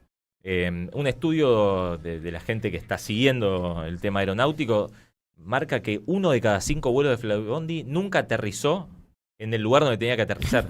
O sea, o lo tuvieron que desviar o directamente no salió. Es altísima la tasa de, Muy alta. de errores Muy, en muy, Flybondi. muy alta. Y de paso, está por hablar, no sé si quieren hacer un reaction. No. Reaction. Sí, si quieren hacer un reaction, Apostemos. Reaction. ¿Qué va a decir? vuelve. En minutos nada más, Fin. en instantes, se inicia la transmisión. Adorni Güero va a dar una conferencia de prensa Más después o de menos. 2 meses. Más o menos, Sí. conferencia de prensa. ¿Por qué más o menos? Una porción. Porque restringieron la cantidad de preguntas a 5 y medio que parece que están un poco arregladas las 5 preguntas. Bueno, O sea que no es una conferencia de prensa donde levantás la mano y preguntas. siguiendo esta idea de nuestro líder y conductor Daniel Carlos Tonietti, averigüen ustedes que son periodistas, la información que yo tengo es que en C5N se bajó la línea de no pegarle mucho a Adorni, de tratarlo bien. Averigüen ustedes que son periodistas. Ayer mostraron en ese canal No sé una por qué. mansión. Bueno, hay una cosa que resulta muy llamativa como movimientos. Sí. Vamos a entrar y salir de este tema Sí, rápido, ¿no? rápido. ¿Puedo decir que es un jardín incómodo? C5N es otro lugar donde igual no vamos a ir, ¿no? No, Claro, ¿Con claramente. quién no vamos a pelear? FM Tránsito, vamos. FM, FM en cualquier momento en FM en Tránsito nos baja la palanca. Sí. Hubo un movimiento ahí muy llamativo, ¿no? Que quién era el director de contenido, el director periodístico Sí. de Migró. C5N, un profesional muy bueno. Sí. creo, Sí. Muy buen profesional, técnicamente muy bueno. Nicolás Bocache Claro. dejó de trabajar en C5N y se fue a trabajar inmediatamente a la Nación Más, lo cual los profesionales son como... Sí. los Trabaja jugadores con de Ávila, fútbol, ¿no? Trabaja ¿Eh? con Juan Cruz Ávila. Ahora, no, con Juan Cruz no, ahora no. Se fue a Juan trabajar Cruz a la América. Nación Más. Sí, en la Nación Más. Juan Cruz Ávila es América. A24. América, Macri, otra línea, digamos, América 24. Bueno, vamos cerrando. En C5N lo que sí mostraron ayer es una casa que le adjudican a Adorni en Martínez, que no pareció tratarlo muy bien. No pareciera, Sí, ¿no? sí. Bueno. Muy bien. Bueno, repasamos un poquito. Si Estemos querés- atentos. ¿Esto es Adorni? No empezó, ¿no? No empezó todavía. Esto es un video viejo, ¿no? Ok. Si querés te cuento algunas cosas más. Por ejemplo, Baco, en el fin de semana, Baco es una empresa Sí. muy conocida de Herramientas. Para el que nunca agarra una pala, ¿Quién le no contamos, claro, le contamos que Baco es una empresa Una muy llave conocida. inglesa, una llave francesa. Claro, son muy buenas, Sí. tienen mucho prestigio en el mercado de herramientas. Anunció que va a dejar de producir en Santo Tomé, en Santa Fe, que se va a dedicar solamente a hacer un poco de mantenimiento y va a despedir a sus 40 empleados. Todo esto en el marco de los cierres de empresas grandes que estamos viendo todos los días, porque antes eran pequeñas empresas, talleritos. El modelo es el ahora modelo Luminagro. Van a despedir, van a dejar de producir Y y, atraer. van a importar con la marca. Y atraer. Claramente, ¿no? Me parece que no, todo lo que tenga Sí, que sí, ver va con- por ahí. Y si querés, para mí lo que es la noticia del día es que en el fin de semana empezó la fábrica automotriz número 1 de la Argentina, sin ningún lugar a dudas, Toyota. Empezó a hacer meets con empleados para avisarles que necesita recortar 500 puestos de trabajo más. Toyota ya hizo por lo menos 3 etapas de retiros voluntarios y estuvo con despidos por goteo desde hace algún tiempo. Ahora necesita recortar otros 500 puestos de trabajo en un contexto donde el mes pasado cayeron 20% las exportaciones, o 20 y pico, y también 20 y pico la producción. Lo que se rumorea en la empresa es que después de este recorte van a volver a los 2 turnos. El tercer turno de Toyota se inauguró a principios de 2023 con la idea de tener 3 turnos de lunes a viernes y también producción los sábados. Bueno, parece que se Toyota, vuelve al retorno te de los 2 pregunto a vos, turnos. como para ir cerrando. Sí.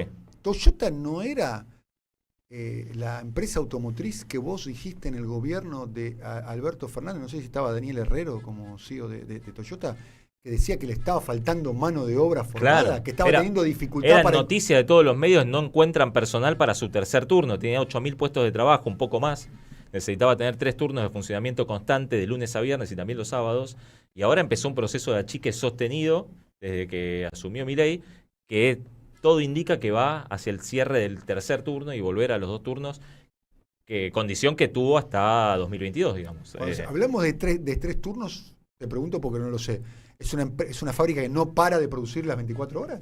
No para de producir. O sea, Y se hablaba... Se trabaja a la madrugada, por ejemplo. Hay Ahora- gente que trabaja de 0 a 8 de la mañana, ponele.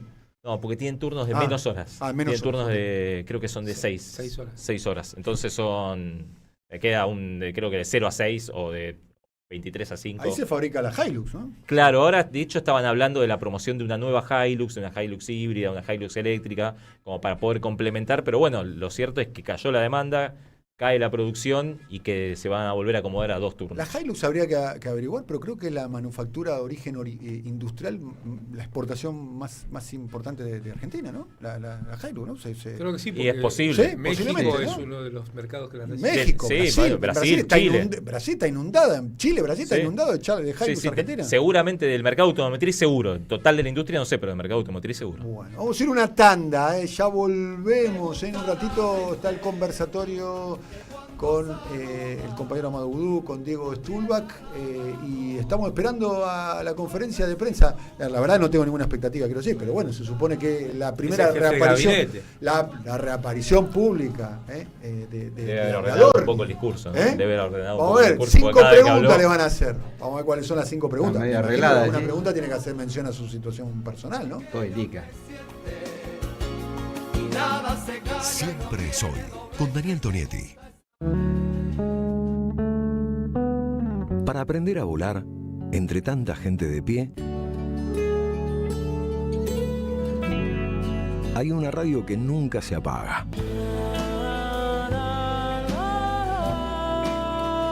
No corras más. Prende la radio.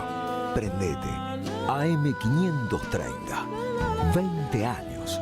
Somos radio. Somos comunidad.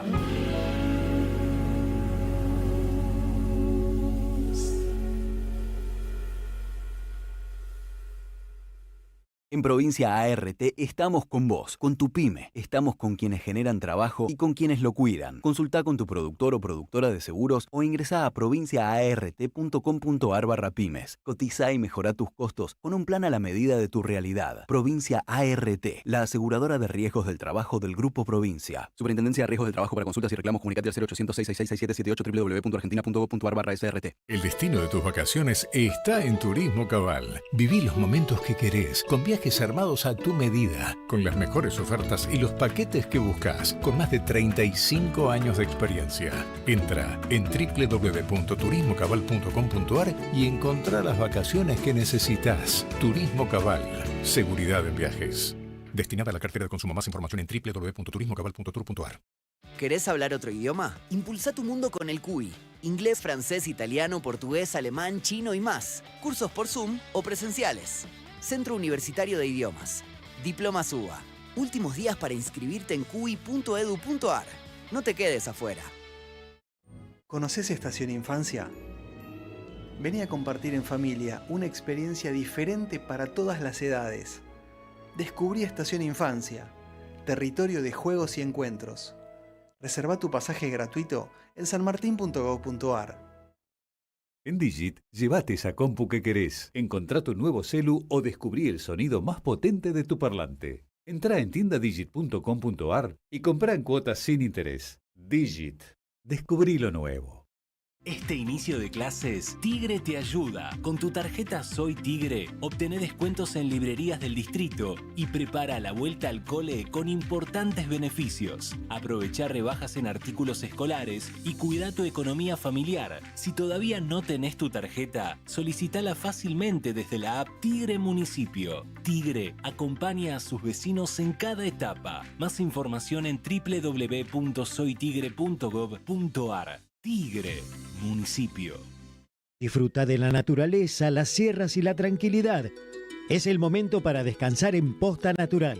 Despertate sin apuro, camina al aire libre y cerrá el día con una cena especial.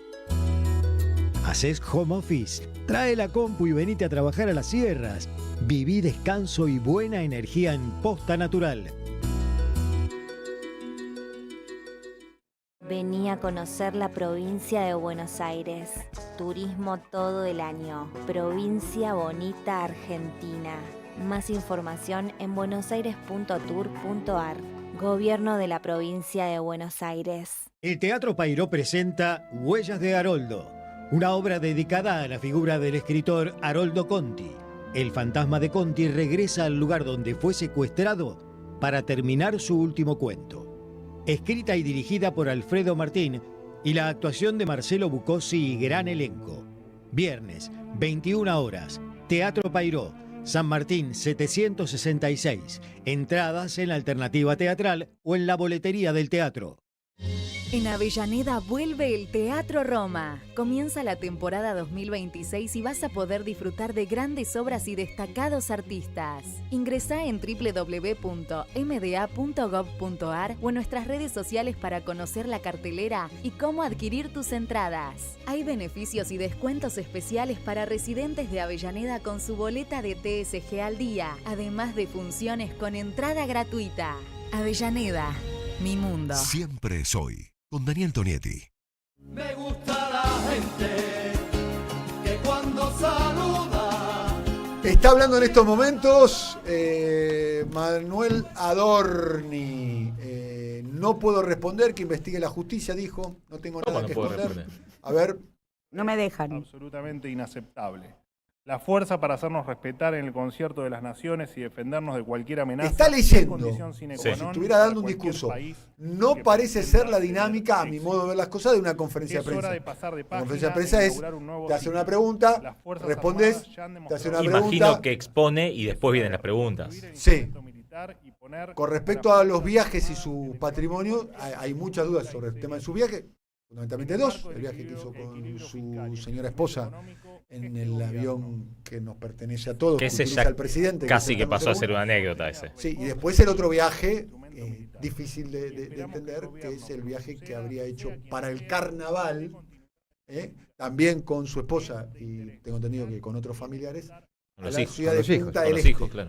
En avión privado. A la ciudad de Punta del Este, Uruguay. Y hay que agregarle el tema de las tarjetas, ¿no? Las tarjetas, las casas. ¿No? El problema de todo esto es que eres un tremendo vigilante, un gran botón, que está comiendo de su medicina. No me queda muy claro qué pensás de Adorni. No, pero es que, digo, hizo de eso un canto a la vida, ¿viste? Ahora tiene el Qué lindo que les vaya mal. Escuchamos un ratito más de Adorni. Fuertes y equipadas para defender a nuestra patria. Perdón, pero la conferencia. A ver, ¿qué dice? Como segunda orden del día, en cumplimiento de la indicación del presidente de la Nación, el Poder Ejecutivo Nacional enviará su primera decena de leyes al Congreso de la Nación. En primer lugar, enviaremos un paquete de leyes dedicado a fortalecer la propiedad privada en la Argentina. Bueno, esto es un poco la presentación. La de él, ¿no? Hay que ver si después hay la preguntas tuya, o no preguntas. Después lo vamos a ir analizando. Bueno, vamos cerrando con ustedes. ¿Que está en riesgo la propiedad privada en Argentina? Bueno, vamos a ver cuál es el contenido de la ley. ¿Qué está pasando? No sé si les tiro un penal, pero ¿qué está pasando con el precio del barril de petróleo por estos momentos? Todavía no abrió Wall Street, que abre a las 11:30 hora local, pero venía apostando a la narrativa Trump el mercado. Estaba apostando bajando, la estabilidad, a debajo de 100, 98, ¿no? Sí, 96, 98, digo, en esta suerte de... Es un número alto, pero no explotado. Pero lo cierto es que también ya abrieron varias de las bolsas del mundo. 95, 98, perdóname. O sea, no llega a 96. También el comportamiento de las bolsas del mundo, que nos dan un panorama sobre lo que pueda llegar a suceder. También operando en verde las bolsas asiáticas, con lo cual hay una apuesta del sector financiero, con lo cual el precio del barril tiene una relación muy estrecha en bancar esto de la tregua. Bueno, vamos a ir una tanda. Nos vemos en el día de mañana, Jorge. ¿Se quedó algo pendiente? Nos vemos. No, lo charlamos mañana desarrollamos, la CGT va a lanzar su propio INDEC. Sí, a propósito de la inflación que estuvimos hablando hoy y de los números de empleo que empiezan, viste, los dibujos del INDEC que empiezan a hacer. Nos vemos en estos días, compañero Roberto Vargas. Sí, vamos a seguir de cerca cómo está repercutiendo en Europa en las elecciones que se están dando. Atención atención, primera derrota electoral categórica. Sí. Y sigamos con atención. De Meloni, en Italia. Venía imbatible Meloni. Lo anuncio en exclusiva. Todo por pegarse a Trump. Para siempre soy. Queremos seguir de cerca lo que va a pasar en Hungría, porque ese es un estado tapón, que va a elecciones el domingo 12 de abril. ¿Te vas a Hungría, Roberto? Es probable. Es probable. Qué lindo. Muy lindo. Es una de las ciudades, Budapest es una de las ciudades más bonitas del mundo. ¿Sabes cómo se llama la casa de gobierno donde trabaja Orbán todos los días? ¿Cómo se llama? El monasterio de la Carmelita de Buda. Así como Milei va a la Casa Rosada, Orbán va al monasterio de la Carmelita de Buda. Porque eran dos ciudades, Buda y Pest. Exactamente, separadas por el Danubio. Por el río Danubio, exactamente. Mirá vos qué manera de aprender, ¿eh? Qué manera de aprender. Bueno, hay que ver qué pasa en esa elección. Hay que ver qué pasa en esa elección. Es una elección muy importante porque es un estado tapón ese. Muy bien. Vamos a una tanda. ¿Cuándo volvamos, señoras y señores? Diego Sturbark. Sí, ya está de cuerpo presente. Otro que sabe un montón. Otro que sabe un montón. Y el compañero Amado Udú, en minutos nada más. Ya volvemos. Me gusta la gente. Siempre soy con Daniel Tonietti. En este reino del revés, donde un ladrón es vigilante y otro es juez, hay una radio que nunca se apaga. Prende la radio. Prendete. AM530. 20 años.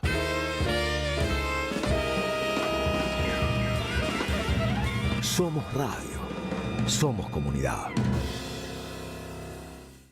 En Provincia ART estamos con vos, con tu pyme. Estamos con quienes generan trabajo y con quienes lo cuidan. Consultá con tu productor o productora de seguros o ingresá a provinciaart.com.ar/pymes. Cotizá y mejorá tus costos con un plan a la medida de tu realidad. Provincia ART, la aseguradora de riesgos del trabajo del Grupo Provincia. Superintendencia de Riesgos del Trabajo. Para consultas y reclamos comunicate al 0800 666 6778 www.argentina.gov.ar/SRT.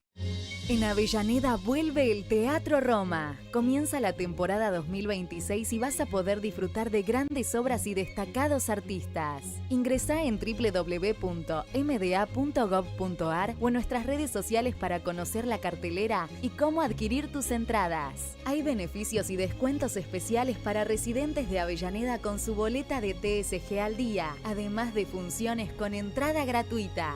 Avellaneda, mi mundo. La economía no es una ciencia oculta. La información que Rulo de la Torre analiza en Siempre Soy la encontrás en www.motoreconómico.com.ar. Seguí a Motor Económico en todas las redes. Saberio el Cruel, el clásico de Roberto Art, se presenta en su tercera temporada con dirección de Gabriela Villalonga. La crueldad, la violencia y la farsa en el seno de las clases dominantes. Un material necesario para reflexionar sin perder el humor sobre quién es realmente el cruel. Saberio el Cruel, desde marzo, todos los domingos a las 17:30 horas, en el mítico Teatro Pairó, San Martín 766. Con cuenta DNI, este verano, el sol siempre sale. Sale a comer a un parador, sale al teatro, sale a comprar con descuentos al súper, sale a jugar unos fichines, sale a tomar sol al balneario, sale a probarse pinchas, sale a bailar, sale, siempre sale. Porque con cuenta DNI, el sol este verano siempre sale. Conoce más en bancoprovincia.com.ar. En Lanús trabajamos por una ciudad más segura.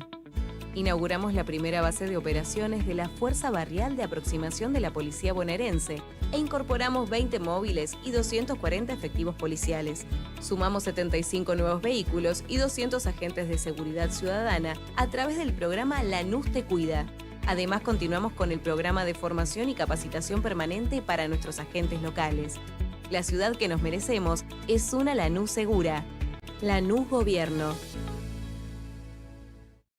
Alimentos cooperativos. Producción y comercialización de productos cooperativos y de agricultura familiar. Envíos a todo el país. Por pedido, envía tu mensaje al 11 34 31 2928. Seguinos en Instagram como Alimentos cooperativos. El sabor que te acompaña es Café Bantú. El aroma en la mañana del Café Bantú. Bantú.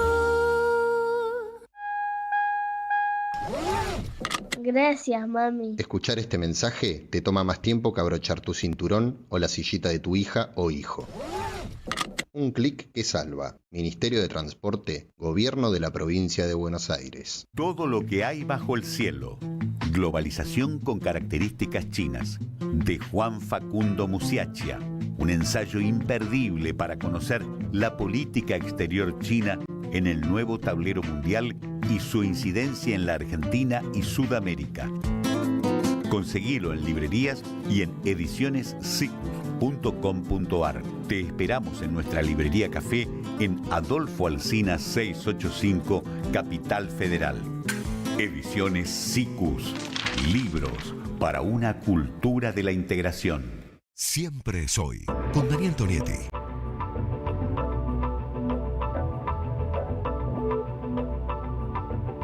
Comenzamos el conversatorio con Vice. Lo tenemos acá, el vicepresidente de mandato cumplido, Amado, y el amigo y compañero Diego Stulbach. Primeras impresiones de la jornada histórica multitudinaria del día de ayer. Diego Stulbach. Bueno, a mí me parece que una primera cuestión, más superficial, si querés, es la refutación a la idea de verdad completa como una especie de cierre de la memoria, como si la memoria pudiese fijarse ya con una cantidad de números, una distribución equitativa de víctimas y no hubiera más nada que preguntarse en la Argentina, ¿no?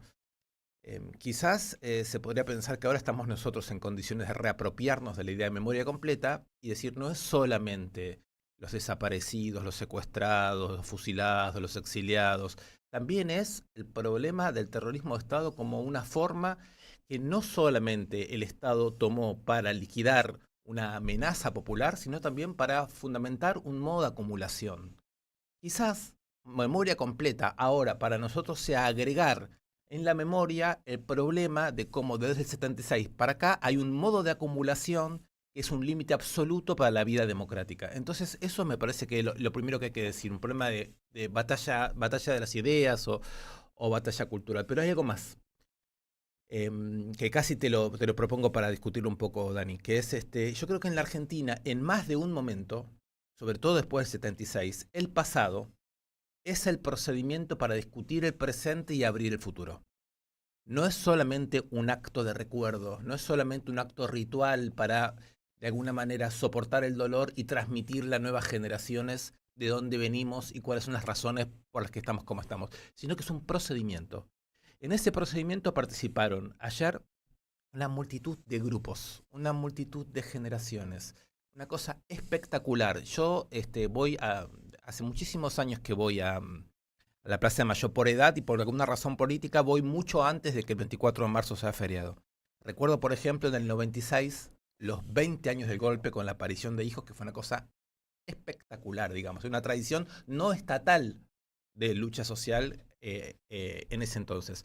Lo que no recuerdo nunca es no haber podido yo entrar a la plaza. Por acá o por allá, solo, ¿no? Yo ayer no pude entrar a la plaza. Y ojo que fui con la decisión de caminar desde Callao hasta por Diagonal, por Avenida Mayo, yo no pude entrar a la plaza. Entonces, en este contexto histórico y en este contexto mundial, ese trabajo formal de reunir procedimientos que no son solo para discutir el pasado, son, creo yo, para discutir fuertemente el presente en un momento en el cual la política dejó huérfano a este pueblo. Lo dejó huérfano, no le dice nada, no le ofrece nada, no le ofrece instrumentos, no le ofrece lenguajes, no le ofrece tácticas. En ese contexto, la acumulación de militancias, la acumulación de memorias, de ganas de chicos jóvenes, a mí me parece que es algo a mirar con lupa. Insisto con esto, no es que no tenga ningún elemento de nostalgia, es que la nostalgia en la Argentina es un momento procedimental para constituir modos de lucha. Y cierro con esto, hay que acordarse lo que significó el pañuelo blanco el 20 de diciembre del 2001 en la Plaza de Mayo. Fue el elemento simbólico que activó el fin del gobierno, de aquel gobierno de Cavallo, de aquel gobierno de la Alianza, Desarrolle, Dani, ese gesto, me interesa. Bien. No, bien, no, dale, desarrolle. Compañero Amado, ¿qué opina usted? Bueno. Mirá, una alegría inmensa. Estaba pensando, me sacó por donde yo quería empezar, así que van a ser variaciones sobre un mismo tema. Es el tema de Sturwell, que es la idea de memoria completa, ¿no? Porque el gobierno puso mucho esfuerzo en traer lo peor, ¿no? Esta idea de los dos demonios, de la memoria, hizo mucho esfuerzo. Y yo diría que memoria completa nosotros lo tenemos que resignificar. Creo que, vos decís, la política no le da nada, parcialmente coincido, sobre todo no le da confrontación, posibilidad de confrontación, un marco de confrontación, Sí. como fueron las madres siempre. Y me parece que en esto de memoria completa hay que incluir la desindustrialización, Claro. hay que incluir las leyes laborales contra los obreros. Eso es la memoria completa. Es sumar al genocidio, a la tortura, al robo de bebés, la desindustrialización, la financiarización, la desregulación, la idea esta de que trabajadoras y trabajadores no tienen que tener derechos. Eso es memoria completa, o eso yo creo que tenemos que proponer que eso sea memoria completa, porque si no es hablar en el lenguaje del enemigo, ni siquiera del otro, es hablar en el lenguaje del enemigo, y tiene connotaciones hoy. Porque memoria completa también tiene que ser que un espacio político popular ni nombre la palabra superávit o déficit fiscal, ni nombre la palabra que lo más importante es el combate contra la inflación. Porque cuando empezás a trabajar tus políticas en el campo del enemigo, ya perdiste. Y entonces cuando el pueblo... yo no creo que haya insatisfacción democrática, hay insatisfacción con las gestiones de la democracia. El problema no es la democracia, la falta de democracia es cuando los dueños del capital se apropian de todo el discurso y entonces personas que supuestamente tendrían que representar al campo popular utilizan la retórica, la estética y también la política de los dueños del capital. Y me parece que ese es el gran desafío. Recién vos, el problema de una democracia es si no ofrece el marco de confrontación para ganar y conquistar más igualdades y libertades. Claro, porque si no se convierte simplemente en una repetición de lo que los dueños del capital pretenden. Es 76 que se repite. Y sí, porque es cierto que, mirá, nosotros antes de que fuera la elección de Milei, Artemio propuso y trabajamos un texto que se llama Historizando a Milei, de la picana a la motosierra. Y creo que nunca tan claro como ahora que Milei es la picana y la motosierra. ¿Me dejan patear un hormiguero? Dele. ¿Puedo patear un hormiguero? Estamos esperando, Dani. Bueno, voy a patear un hormiguero. ¿Con el taco o con la punta? Nunca pateé un hormiguero en mi vida. Bueno. Nunca, en serio, fuera de joda, nunca pateé un hormiguero fácticamente. Este es el hormiguero. De este tipo de hormiguero, sí. Pasó a otro plano astral. José Alfredo Martínez II se levanta, resucita, abre las puertas del Cábana, donde vivía, ¿no? Según no sé si existía en la época que murió lo de las redes sociales, todo. El tipo ve el país actual y Martínez de Oz, que fue para mí el corazón de la dictadura, de la propia interna que había al interior de la dictadura, dice, gané. Triunfamos. Pero ganamos. Sí, pero pará. Ganamos. Podría, Martínez dice, ganamos. Están aplicando mi programa en democracia. Te agregaría, se despierta hoy, pero también se podría haber levantado de la siesta con Menem, se podría haber... Con Menem vivió. Por eso digo, levantado de la siesta, abrir la ventana y decir, ganamos. A ver, yo te propongo seguir ese ejercicio de la siguiente manera. Se despierta Martínez de Oz. Murió en el 2013 Martínez de Oz a los 87 años. ¿Qué le podríamos decir a Martínez de Oz? No a él, ¿qué podríamos pensar nosotros frente a él? Podríamos pensar que él tiene razón. Que están aplicando su mismo programa en democracia. ¿Pero qué quiere decir eso?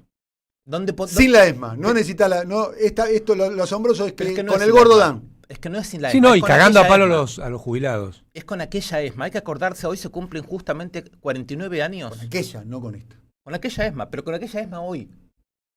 Con aquella ESMA hoy. En el sentido, a ver, lo voy a tratar de decir de esta manera. Hoy se cumplen 49 años del secuestro y asesinato de Rodolfo Walsh, que lo mataron mientras estaba repartiendo su famosa carta a las juntas. ¿Qué dice ahí? Que el principal problema de la dictadura no son los que entonces él llamaba 15.000 desaparecidos, 4.000 asesinados, etcétera. No solamente es la tortura, no solamente es la infamia, es haber condenado a un pueblo a la miseria planificada. Aquel terror perpetúa este plan de miseria. Entonces, la única cuestión que hay que preguntarse es la siguiente: ¿por qué hoy no necesitan ese nivel de represión para aplicar este plan económico? Porque entonces desarmaron a un pueblo que hoy busca cómo armarse. Entonces, yo pienso que el 24 de marzo de ayer fue un intento de rearmado simbólico de voluntades afectivas, de memoria y de conceptos de un pueblo. Por eso me parece muy peligroso, no sé, Amado, como lo ves vos, dejar todo esto como si fuera un mero ritual nostálgico, una mera melancolía de mirar atrás y regodearse con el sufrimiento, y no ver a las jóvenes generaciones buscando orientación, buscando testimonios para comprender lo que ocurrió, y sobre todo una persistencia, que es una persistencia que pocos pueblos parecen poder mostrar en su acción simbólica colectiva, es decir, en momentos en donde la derrota política parece ser tan grande, donde la provocación ideológica es tan grande, donde los referentes políticos, me parece, no están respondiendo, como decís vos, en el sentido de brindarle un marco a todo esto. Sin embargo, esto aumentan su popularidad, aumentan las ganas de participar. Entonces yo le diría a Martínez de Oz: mirá, lo que ocurre en la Argentina contra tu victoria militar, económica y política son cosas tan importantes como la de ayer. Sí, primero esto que señalabas de el impacto que tiene en el hoy la ESMA del ayer. Sí, eso. Es como la acumulación de capital. Viste, Daniel, exacto, que muchas veces se habla de que con esto disciplinan, ¿no? Metiendo en cana a los dirigentes, disciplinan. Bueno, la ESMA también disciplinó. Caramba. Y disciplina en la carne, en la miedo, sangre. El terror es muy disciplinado. Hacia adelante. Además es algo que produce un disciplinamiento de carácter inconsciente. Vos, sí, vos te crees de alguna manera que, exacto, que es el que queda no grabado en los cuerpos, no solo en las mentes. Y esto que señalaba Diego, ¿no? Ese disciplinamiento tiene efecto hasta hoy. No podés deshistorizar a Milei o a lo que sucede o a Macri. Arranca con la ESMA, arranca con los asesinatos, arranca con los robos de bebés. Ahora, también al mismo tiempo, esa acumulación de terror que condiciona las conciencias y los subconscientes individuales y colectivos, tiene otro carril que es lo que vimos ayer. Claro. Y se hace mucho eje, y está bien, había mucha gente suelta. Bueno, pero para mí tan importante como la gente suelta es la gente organizada. Creo que hay que reivindicar que había mucha gente organizada. Mucho grupo, columna. De izquierda, de Acámpora, muchos grupos que se presentaron en forma, además, diciendo: acá estamos. Tenemos banderas, tenemos historia, tenemos dirigencia y acá estamos. Y frente a ese condicionamiento de la vida, que no es solo de la política, sino que es un biocondicionamiento de lo que fue la ESMA, lo que es que caguen a palos a jubilados y jubiladas los miércoles, que es una continuidad, como la motosierra es la continuidad de la picana. Frente a eso, también el pueblo argentino es otra cosa. Las columnas eran impactantes. Y yo creo que son imágenes que recorren el mundo. Y a mí lo que diga el mundo, la verdad, me importa poco. Lo que me importa es lo que late en Argentina, ¿no? Y eso está. Eso estuvo. Y mirá, mis hijos de acá van a un colegio que acá cerquita, pequeño. Fue todo el colegio. Los docentes, los no docentes, los papás y los hijos. Todos juntos. Bueno, eso también existe en Argentina. En Rosario se movió el 10% de la ciudad, 120.000 personas solo en Rosario. Ahora te hago una pregunta, Amado, que es esta. Este enorme conglomerado, ¿tiene traducción política? Política en el sentido de armado de un programa. De un bloque. Que vaya más allá de alguna manera. Yo que creo que... No espero que... que vaya más allá de la melancolía y la nostalgia. ¿No? Y que pueda tener... Pero qué buenas naftas, melancolía y nostalgia. Poneme 2 litros de melancolía, 3 de nostalgia. Está bien, perfecto. Sí, está bien, perfecto. Es el holograma de Gustavo. La gente se emociona. Yo el otro día, justamente, yo vivo muy cerca del Movistar, y estuve ahí preguntándole a todos los que salían de ver a Gustavo Cerati, a Soda Stereo con el holograma, y estaban todos a un metro del suelo, de la felicidad, todos, ¿entendés? No sabés la cantidad. Todos emocionados, con una sensación muy parecida a la que seguramente tuvieron la mayoría de los que participaron de la movilización del día de ayer. Pero está viendo un holograma. La pregunta yo creo que no es lo mismo. Pero, está bien. Está muy bueno el planteo. La pregunta, no, porque yo traigo dos palabras acá, que es melancolía y nostalgia. Sí. El doctor Stulbach trae una palabra acá, que para mí es programa. La pregunta es, ¿qué fuerza política, qué fuerza social y qué programa se puede construir con la movilización del día de ayer? Esta es mi opinión. Para que no sea el día de ayer, discúlpeme, de alguna manera, como fue el día que después le dispararon a Cristina 2 veces y la bala por suerte no salió, una especie de terapia de grupo masiva, donde vamos ahí, nos sentimos cómodos, nos juntamos, nos cargamos energía, nos llenamos de entusiasmo, nos vamos a nuestra casa y después no sé si eso sintetiza en un programa político. Pero bueno, por eso, retomando lo que planteaba Diego y lo que señalás vos, yo que creo que la dirigencia política cayó en la aritmética de los dirigentes. Suponer que dirigentes, o supuestos dirigentes, porque también está eso, ¿no? Suman supuestos pedacitos. Ahí hay un problema severo que elude la política, porque eso no es política, por lo menos como yo la entiendo. La política es tener el coraje de representar ideas, aunque estas ideas no tengan un correlato en el sistema mediático, o sean castigadas desde el sistema mediático. Entonces, esta aritmética de los dirigentes, primero, confunde hacia adentro y hacia afuera. Confunde a la dirigencia, que entra en una espiral de aritmética, y confunde hacia afuera a la población y dice, che, ¿qué es esto? Y un ejemplo bien concreto. Lo de ayer me parece que marca un límite severo a las delirantes propuestas de traer defensores de genocidas a nuestro espacio político. Bueno, claro, una delimitación. ¿Qué es eso? Claro. Porque lo que falta, me parece a mí, que pueda ser muy claro los límites de lo que se pretende representar. Nítido, esa es la palabra que estaba buscando. La nitidez en la representación política, en esta aritmética de los dirigentes, se vuelve difusa, se vuelve que no se ve claramente. Y entonces, claro, ahí eso sí provoca insatisfacción democrática porque no entendés qué es. Dos cuestiones, Amado, te quiero preguntar ahí sobre esto, que es casi también decirte más o menos como lo leo yo.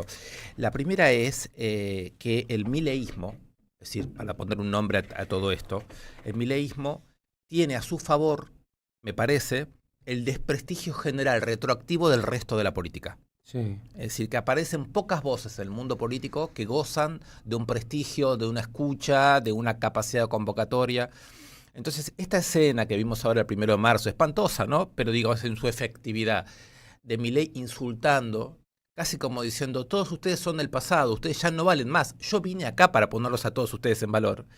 Queda Milei contra Milei, Milei contra los errores de Milei, Milei contra sus torpezas, Milei contra su personal absolutamente incapaz, Milei en contra de los efectos de su propio plan económico. Pero no aparecen voces públicas que lo enfrenten, que digan, vos sos esto, yo soy lo otro, gozo de credibilidad y popularidad y por lo tanto empiezo a constituir otro tipo de fuerza. Entonces, me parece que como pasó en otras épocas de la historia, empieza desde abajo la construcción de esa legitimidad.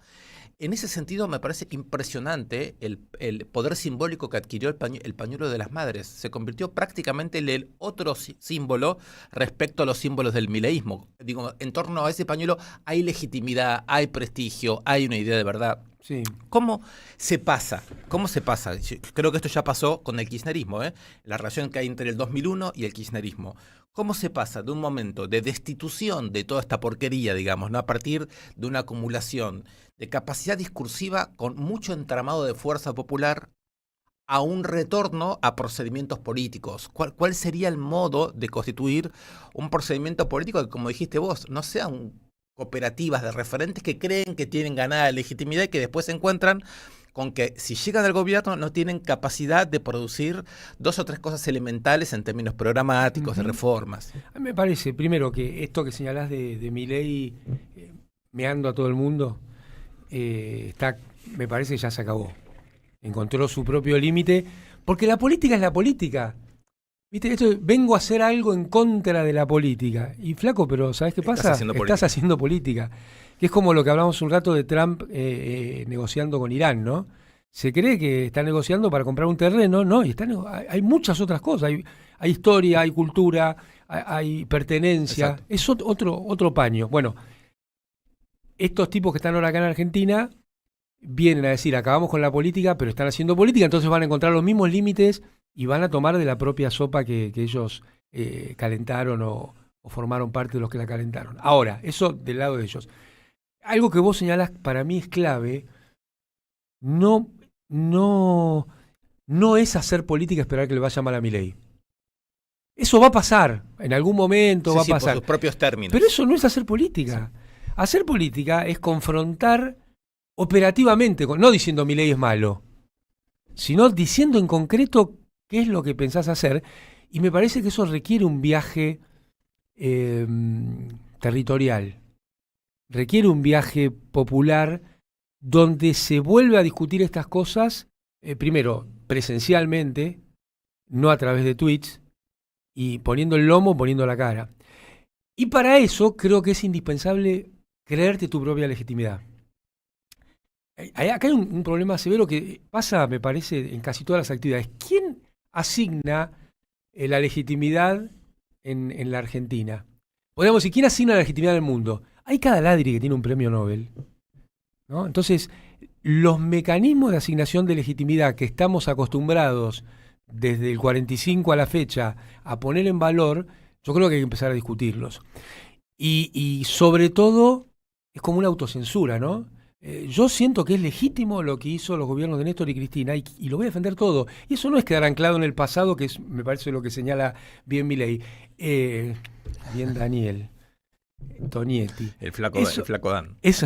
El flaco Dan. Eso es hacer pie en tu legitimidad para plantear los tiempos que vienen. Ahora, si en nuestro espacio empezamos a discutir, no, hay que hacer algo con la edad de imputación de los menores, como si fueran los menores los que están cometiendo. ¿Qué porcentaje es? ¿Cuántos son? ¿Por qué no ir con otro tipo de propuestas que acompañen a esas personas y que no las saquen de la vida? Te planteo esta contradicción. Yo en mi cabeza me imaginaría lo siguiente.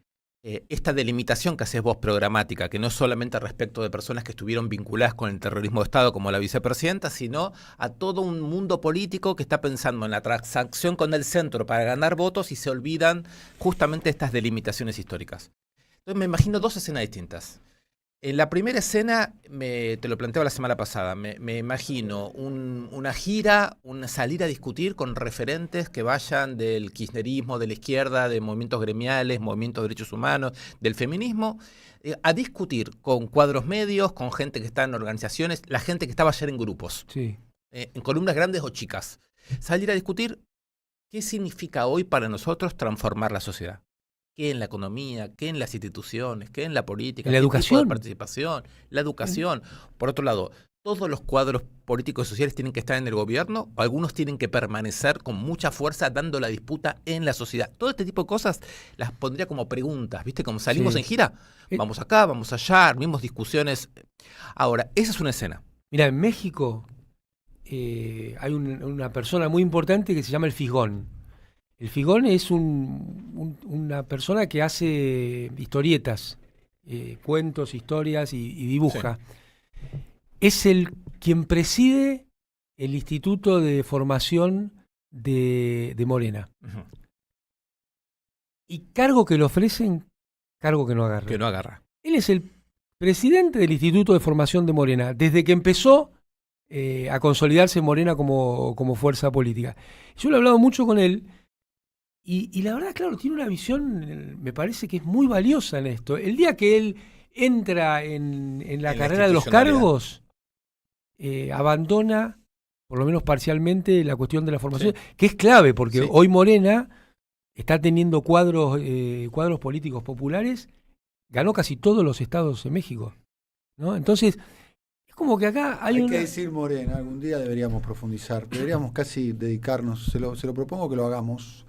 ¿Vos cuándo viajas, Amado? Ahora, fin de la próxima semana. Ah, bueno, capaz que lo podemos hacer la semana que viene, ¿te parece? O lo podemos hacer vos desde México, si querés. También. Y nosotros nos podemos documentar, en el caso mío. Sí, no sé si por supuesto. Un poco más sobre el proceso.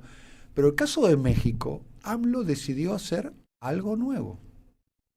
Sí, claro, no siguió en el PRI. No siguió en el PRI, no siguió en el PRD, digamos, decidió generar una fuerza política nueva, mirando hacia atrás, ¿no? De hecho, él pasó por el PRI. Siendo parte de hecho, formaba parte de esa experiencia política, de alguna manera. Así es. Pero entendió que había que hacer algo nuevo.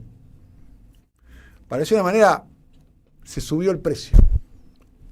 Sí, el que la agarre, que la agarre. Pregunta, para hacer algo nuevo, se Dani subió el Amado, precio, no se bajó el precio. Pregunta, porque el que la agarre, que la agarre. El razonamiento anterior. Mientras se discute un Yo me subo el precio electoral, diciendo que soy kirchnerista, Perdón, mientras se está discutiendo un frente electoral. ¿Cómo? Me subo el precio, siento que me subo el precio diciendo que soy peronista, kirchnerista. Vuelvo con la pregunta. Las últimas candidaturas que presentó el kirchnerismo y que presentó el peronismo, etcétera, tenían candidatos que eran más o menos intercambiables con dirigentes del macrismo y del mileísmo. ¿No? Podemos hacer nombres, Scioli, Massa, hasta incluso Alberto, personas que estuvieron en el kirchnerismo, estuvieron contra el kirchnerismo, llamaron a votar a Macri o participaron después del gobierno de Milei. Entonces hay una escena, por un lado, en donde rondan ideas extraordinarias, algo nuevo que recobre lo mejor de la historia, un programa delimitado, no pactar más con ciertos sectores, pero por otro lado hay un personal político que después pega la ronda de la representación, que son todo lo contrario. Porque miden, porque lo piden los gobernadores, porque lo pide la CGT, porque el mundo, en fin. ¿Cómo se organiza una decisión final respecto a este problema? Vamos a decirlo así. Quizás para ganar en la próxima elección nos encontramos con direcciones políticas hiperpragmáticas que quieran ampliar los referentes más establecidos con la expectativa de que así se gana. Pero independientemente de cómo se resuelva la próxima elección, todas estas cosas que estamos hablando, estas delimitaciones profundas en la historia, esta idea de una novedad política, esta idea de que esta novedad arraigue en aquellas personas que en la Argentina tienen una decisión de lucha social y política, que como vimos ayer, es muy grande, ¿Cuándo se delimitan estos dos escenarios? Porque el problema es que pareciera ser que nosotros hablamos desde un lugar sentido, desde un lugar militante, desde un lugar popular, desde un lugar de una cierta historia, pero luego la traducción política nos sitúa en el otro plano, en donde aparecen estos candidatos o dirigentes que ya sabemos que son, insisto, intercambiables respecto a las políticas neoliberales de impunidad, ¿no? Sí, me parece para responder esto hay que resignificar la palabra que usaste, pragmatismo. Sí. Creo que ahí hay una clave, ¿no? Porque Milei, poniéndose en un extremo, ¿fue pragmático o no? Fue pragmático. Fue eficaz, digamos. ¿El pragmatismo siempre de derecha? Pero ahí te iba a decir... Siempre, nosotros cuando recuperamos las AFJP, ¿fue pragmático o no? Sí. Fue pragmático. Sí. Y no iba en el sentido de lo que dice Dani, que es el pragmatismo es de derecha. Pero que Dani dice, es algo es más complicado. Dani dice, ¿el pragmatismo de derecha siempre es de derecha? Yo digo sí. Ah, claro. Pero bueno, siempre lo que digo, cuando te exige el pragmatismo, el pragmatismo siempre te exige. Porque eso es como lo del centro. Te dice hay que ser de centro. No, me estás diciendo que sea de derecha y me disfrazás. El pragmatismo de derecha siempre es de derecha. Y por eso digo que hay que resignificar la palabra. Claro. ¿Es pragmático o no crear 5 millones de puestos de trabajo? Y eso no requiere políticas de derecha. No, el pragmatismo es descubrir usos nuevos para las cosas. Exactamente. Es saber hacer cosas que te interesan hacer y Ahora, crear. si a vos te meten en el valero con estos mecanismos que hablamos al principio, que ser pragmático es hacer lo que quieren los dueños del capital, y bueno, exacto. Ya está. Pero eso no es ser pragmático. Eso es trabajar para los dueños del capital. Exactamente. Son cosas distintas. Exactamente. Y me parece que ahí hay una clave, ¿no? Y esto no quiere decir ser antiempresa, Mirá, la sociedad está constituida de intereses. Y esos intereses generan racionalidades. Y esas racionalidades colisionan. Alguien que esté dispuesto a representar al campo nacional y popular, en esas colisiones se tiene que parar del lado de las mayorías. ¿Sabes qué? Me llamaba mucho la atención, lo habrás visto ayer. Entre las banderas habían banderas rojas, banderas celestes y blancas, todo tipo de carteles, banderas palestinas, ¿no? Había una mezcla de banderas de la diversidad internacionales, de la diversidad, etcétera. Después se escuchaba el documento era extraordinario. Hablaba de todos los temas, nacionales e internacionales, de todos los temas. No hay otro lugar en la sociedad argentina donde se hable de todos los temas que no sea la derecha. Es decir, la derecha te habla de todos los temas, desde ellos. Te habla de la guerra, te habla de economía, te habla de sexualidad. Y tiene un posicionamiento Clarísimo. Claro. Nítido. No Pero duda. en la plaza también, No duda. Pero en la plaza también, Bueno, por en la eso. plaza no había Vos duda y fíjate, estaban todos temas. ¿Qué pasa después? tocó con hasta la lo de Cristina representación Libre, política? que la mayoría de la dirigencia política mira para otro lado. Exacto. La plaza dijo Cristina Libre. No solo la columna de la Cámpora, la plaza lo dijo. Sí, se aplaudió por toda plaza. Entonces, viste, me parece que no querer escuchar esto, justamente, no es ser pragmático. Que la detención de Cristina, del arquitecto Julio Miguel Devido, que le mando un saludo si está escuchando en el interior del canal de Seiza, la de Milagro Sala y la de otros más, es la perpetuidad o el aspecto contemporáneo de la dictadura en este momento. Claro. Eso en su conexión con las políticas económicas que se están llevando adelante. Insisto con esto, en la plaza de allá en el documento se pudo hablar de esto, se pudo hablar de Julio López, se pudo hablar de los desaparecidos en democracia, se pudo hablar de las leyes de impunidad, se pudo hablar de lo que pasó con el genocidio en Palestina, se pudo hablar de la guerra de Irán, se pudo hablar de lo que significan Israel y Estados Unidos, se pudo hablar de la reforma laboral, se pudo hablar de la ley de impunidades menores. Es decir, en la plaza se pudo hablar de todo. Totalmente. Y esto que dice Daniel, vos fíjate, sí. La obra pública es para Milei el mal de la Argentina. ¿Quién está preso? Devido. En el caso de las jubilaciones, siempre hay alguien que encarna el caso de la movilidad social ascendente, Milagro Sala. Y en el caso más importante, que es la mejora distributiva, Cristina Fernández de Kirchner. Entonces, son las políticas las que van presos. Pegan la carne de las personas. Por supuesto. No jode. Pero lo que está yendo preso es algo mucho más grande. Bueno, el que está hablando en estos momentos, voy a decir algo, me sorprendió, pero gran parte de los periodistas que son críticos, que tienen una línea editorial opositora al gobierno, están preguntándole al jefe de gabinete Adorni. En este caso es la periodista Melisa Molina, del diario Página 2, se le preguntaba. Hola, Melissa, Quería consultarle porque en esta semana se habló mucho de sus propiedades, recién hizo mención un poco, en particular de una casa que tiene registrada desde 2024 su mujer en un country y que no aparece en su declaración jurada. Quería que nos aclare exactamente cuántas propiedades tiene usted, cuántas propiedades tiene su mujer y cuándo fueron adquiridas y también si nos puede contar dónde vive hoy. Porque se habló también de otros departamentos que tiene la pareja en Caballito y en otros barrios porteños, y cómo justifica esas adquisiciones con un sueldo de 3 millones de pesos más o menos y con un patrimonio que declaró cercano a los $40.000. Gracias. Bueno, primero parto de la base que hay, como bien ustedes saben, hay denuncias penales de por medio, por lo tanto, en mi calidad de jefe de gabinete, dar detalles probablemente lo que implique sea interferir en esa investigación judicial, cosa que no voy a hacer ni ahora ni nunca, y de hecho este gobierno no lo ha hecho en otras causas judiciales. Dicho esto, sí tengo para contarte que efectivamente sí vivo en el barrio de Caballito.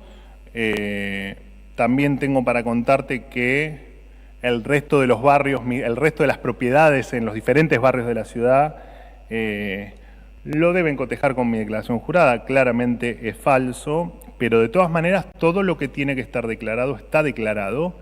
Lo demás que se mezclen declaraciones juradas, tiempos de presentación, organismos públicos y todo lo demás, corre por cuenta de todos los que han dicho cualquier barbaridad durante estos últimos 10 días. Así que no tengo mucho más para decir que no interfiera en la investigación judicial. De todas maneras, quédense tranquilos que efectivamente todo lo que tiene que estar declarado está declarado en cada uno de los organismos tal como corresponde. Bueno, esto es uno de los testimonios que dio. Dijo sobre el viaje a Punta del Este, es un viaje privado. La verdad, no les obliga. Después habrá que ver, seguramente en el programa de Cintia García se van a ocupar con mayor profundidad, que comienza en algunos minutos nada más. Pero se sometió a la pregunta de Pablo Lapuente, del periodista, del corresponsal del diario El Destape, bueno, de Melisa Molina, de Página 2, o sea, periodistas que tienen una línea editorial crítica con el gobierno. La sospecha que teníamos antes es que iba a montar una conferencia de prensa con preguntas, y la verdad, está bien. Habría que escuchar la conferencia completa. Estamos cerrando, chicos. ¿Puedo invitar a algo mañana? Por supuesto, Lucho. Bueno, mañana jueves 26 de marzo a las 18 horas estoy en calle 80 entre 5 y 6 en Villa Elvira, en La Plata, en el centro Eva Perón, para hablar sobre la reforma laboral. ¿Mañana a qué hora entonces? 18 horas en Villa Elvira, Ciudad de La Plata. Muy bien, nos estamos yendo. ¿Quiere dejar algún mensaje usted, Y compañero? ya, o no? lo copio del compañero y hago un chivito. Hoy largamos con Juan Luis González, Los Osos de Grafton.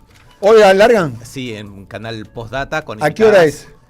Las 19 horas. A las 10. ¿Va en vivo? Hoy va vivo. Va en vivo. Se llaman Los Osos de Grafton. Es un spin-off de Galaxia Milé, podemos decir. Exactamente. Es un desprendimiento de Galaxia Milé. ¿Se puede ver por YouTube después? Juan Luis González y Diego Stulbach lanzan su show en YouTube a las 19 horas. ¿Sabés lo que son Los Osos de Grafton? Sí, conozco la historia. Sí. Sos un gran comunicador, decímelo en 2 palabras. Es una experiencia de los osos que se comieron a una comunidad libertaria.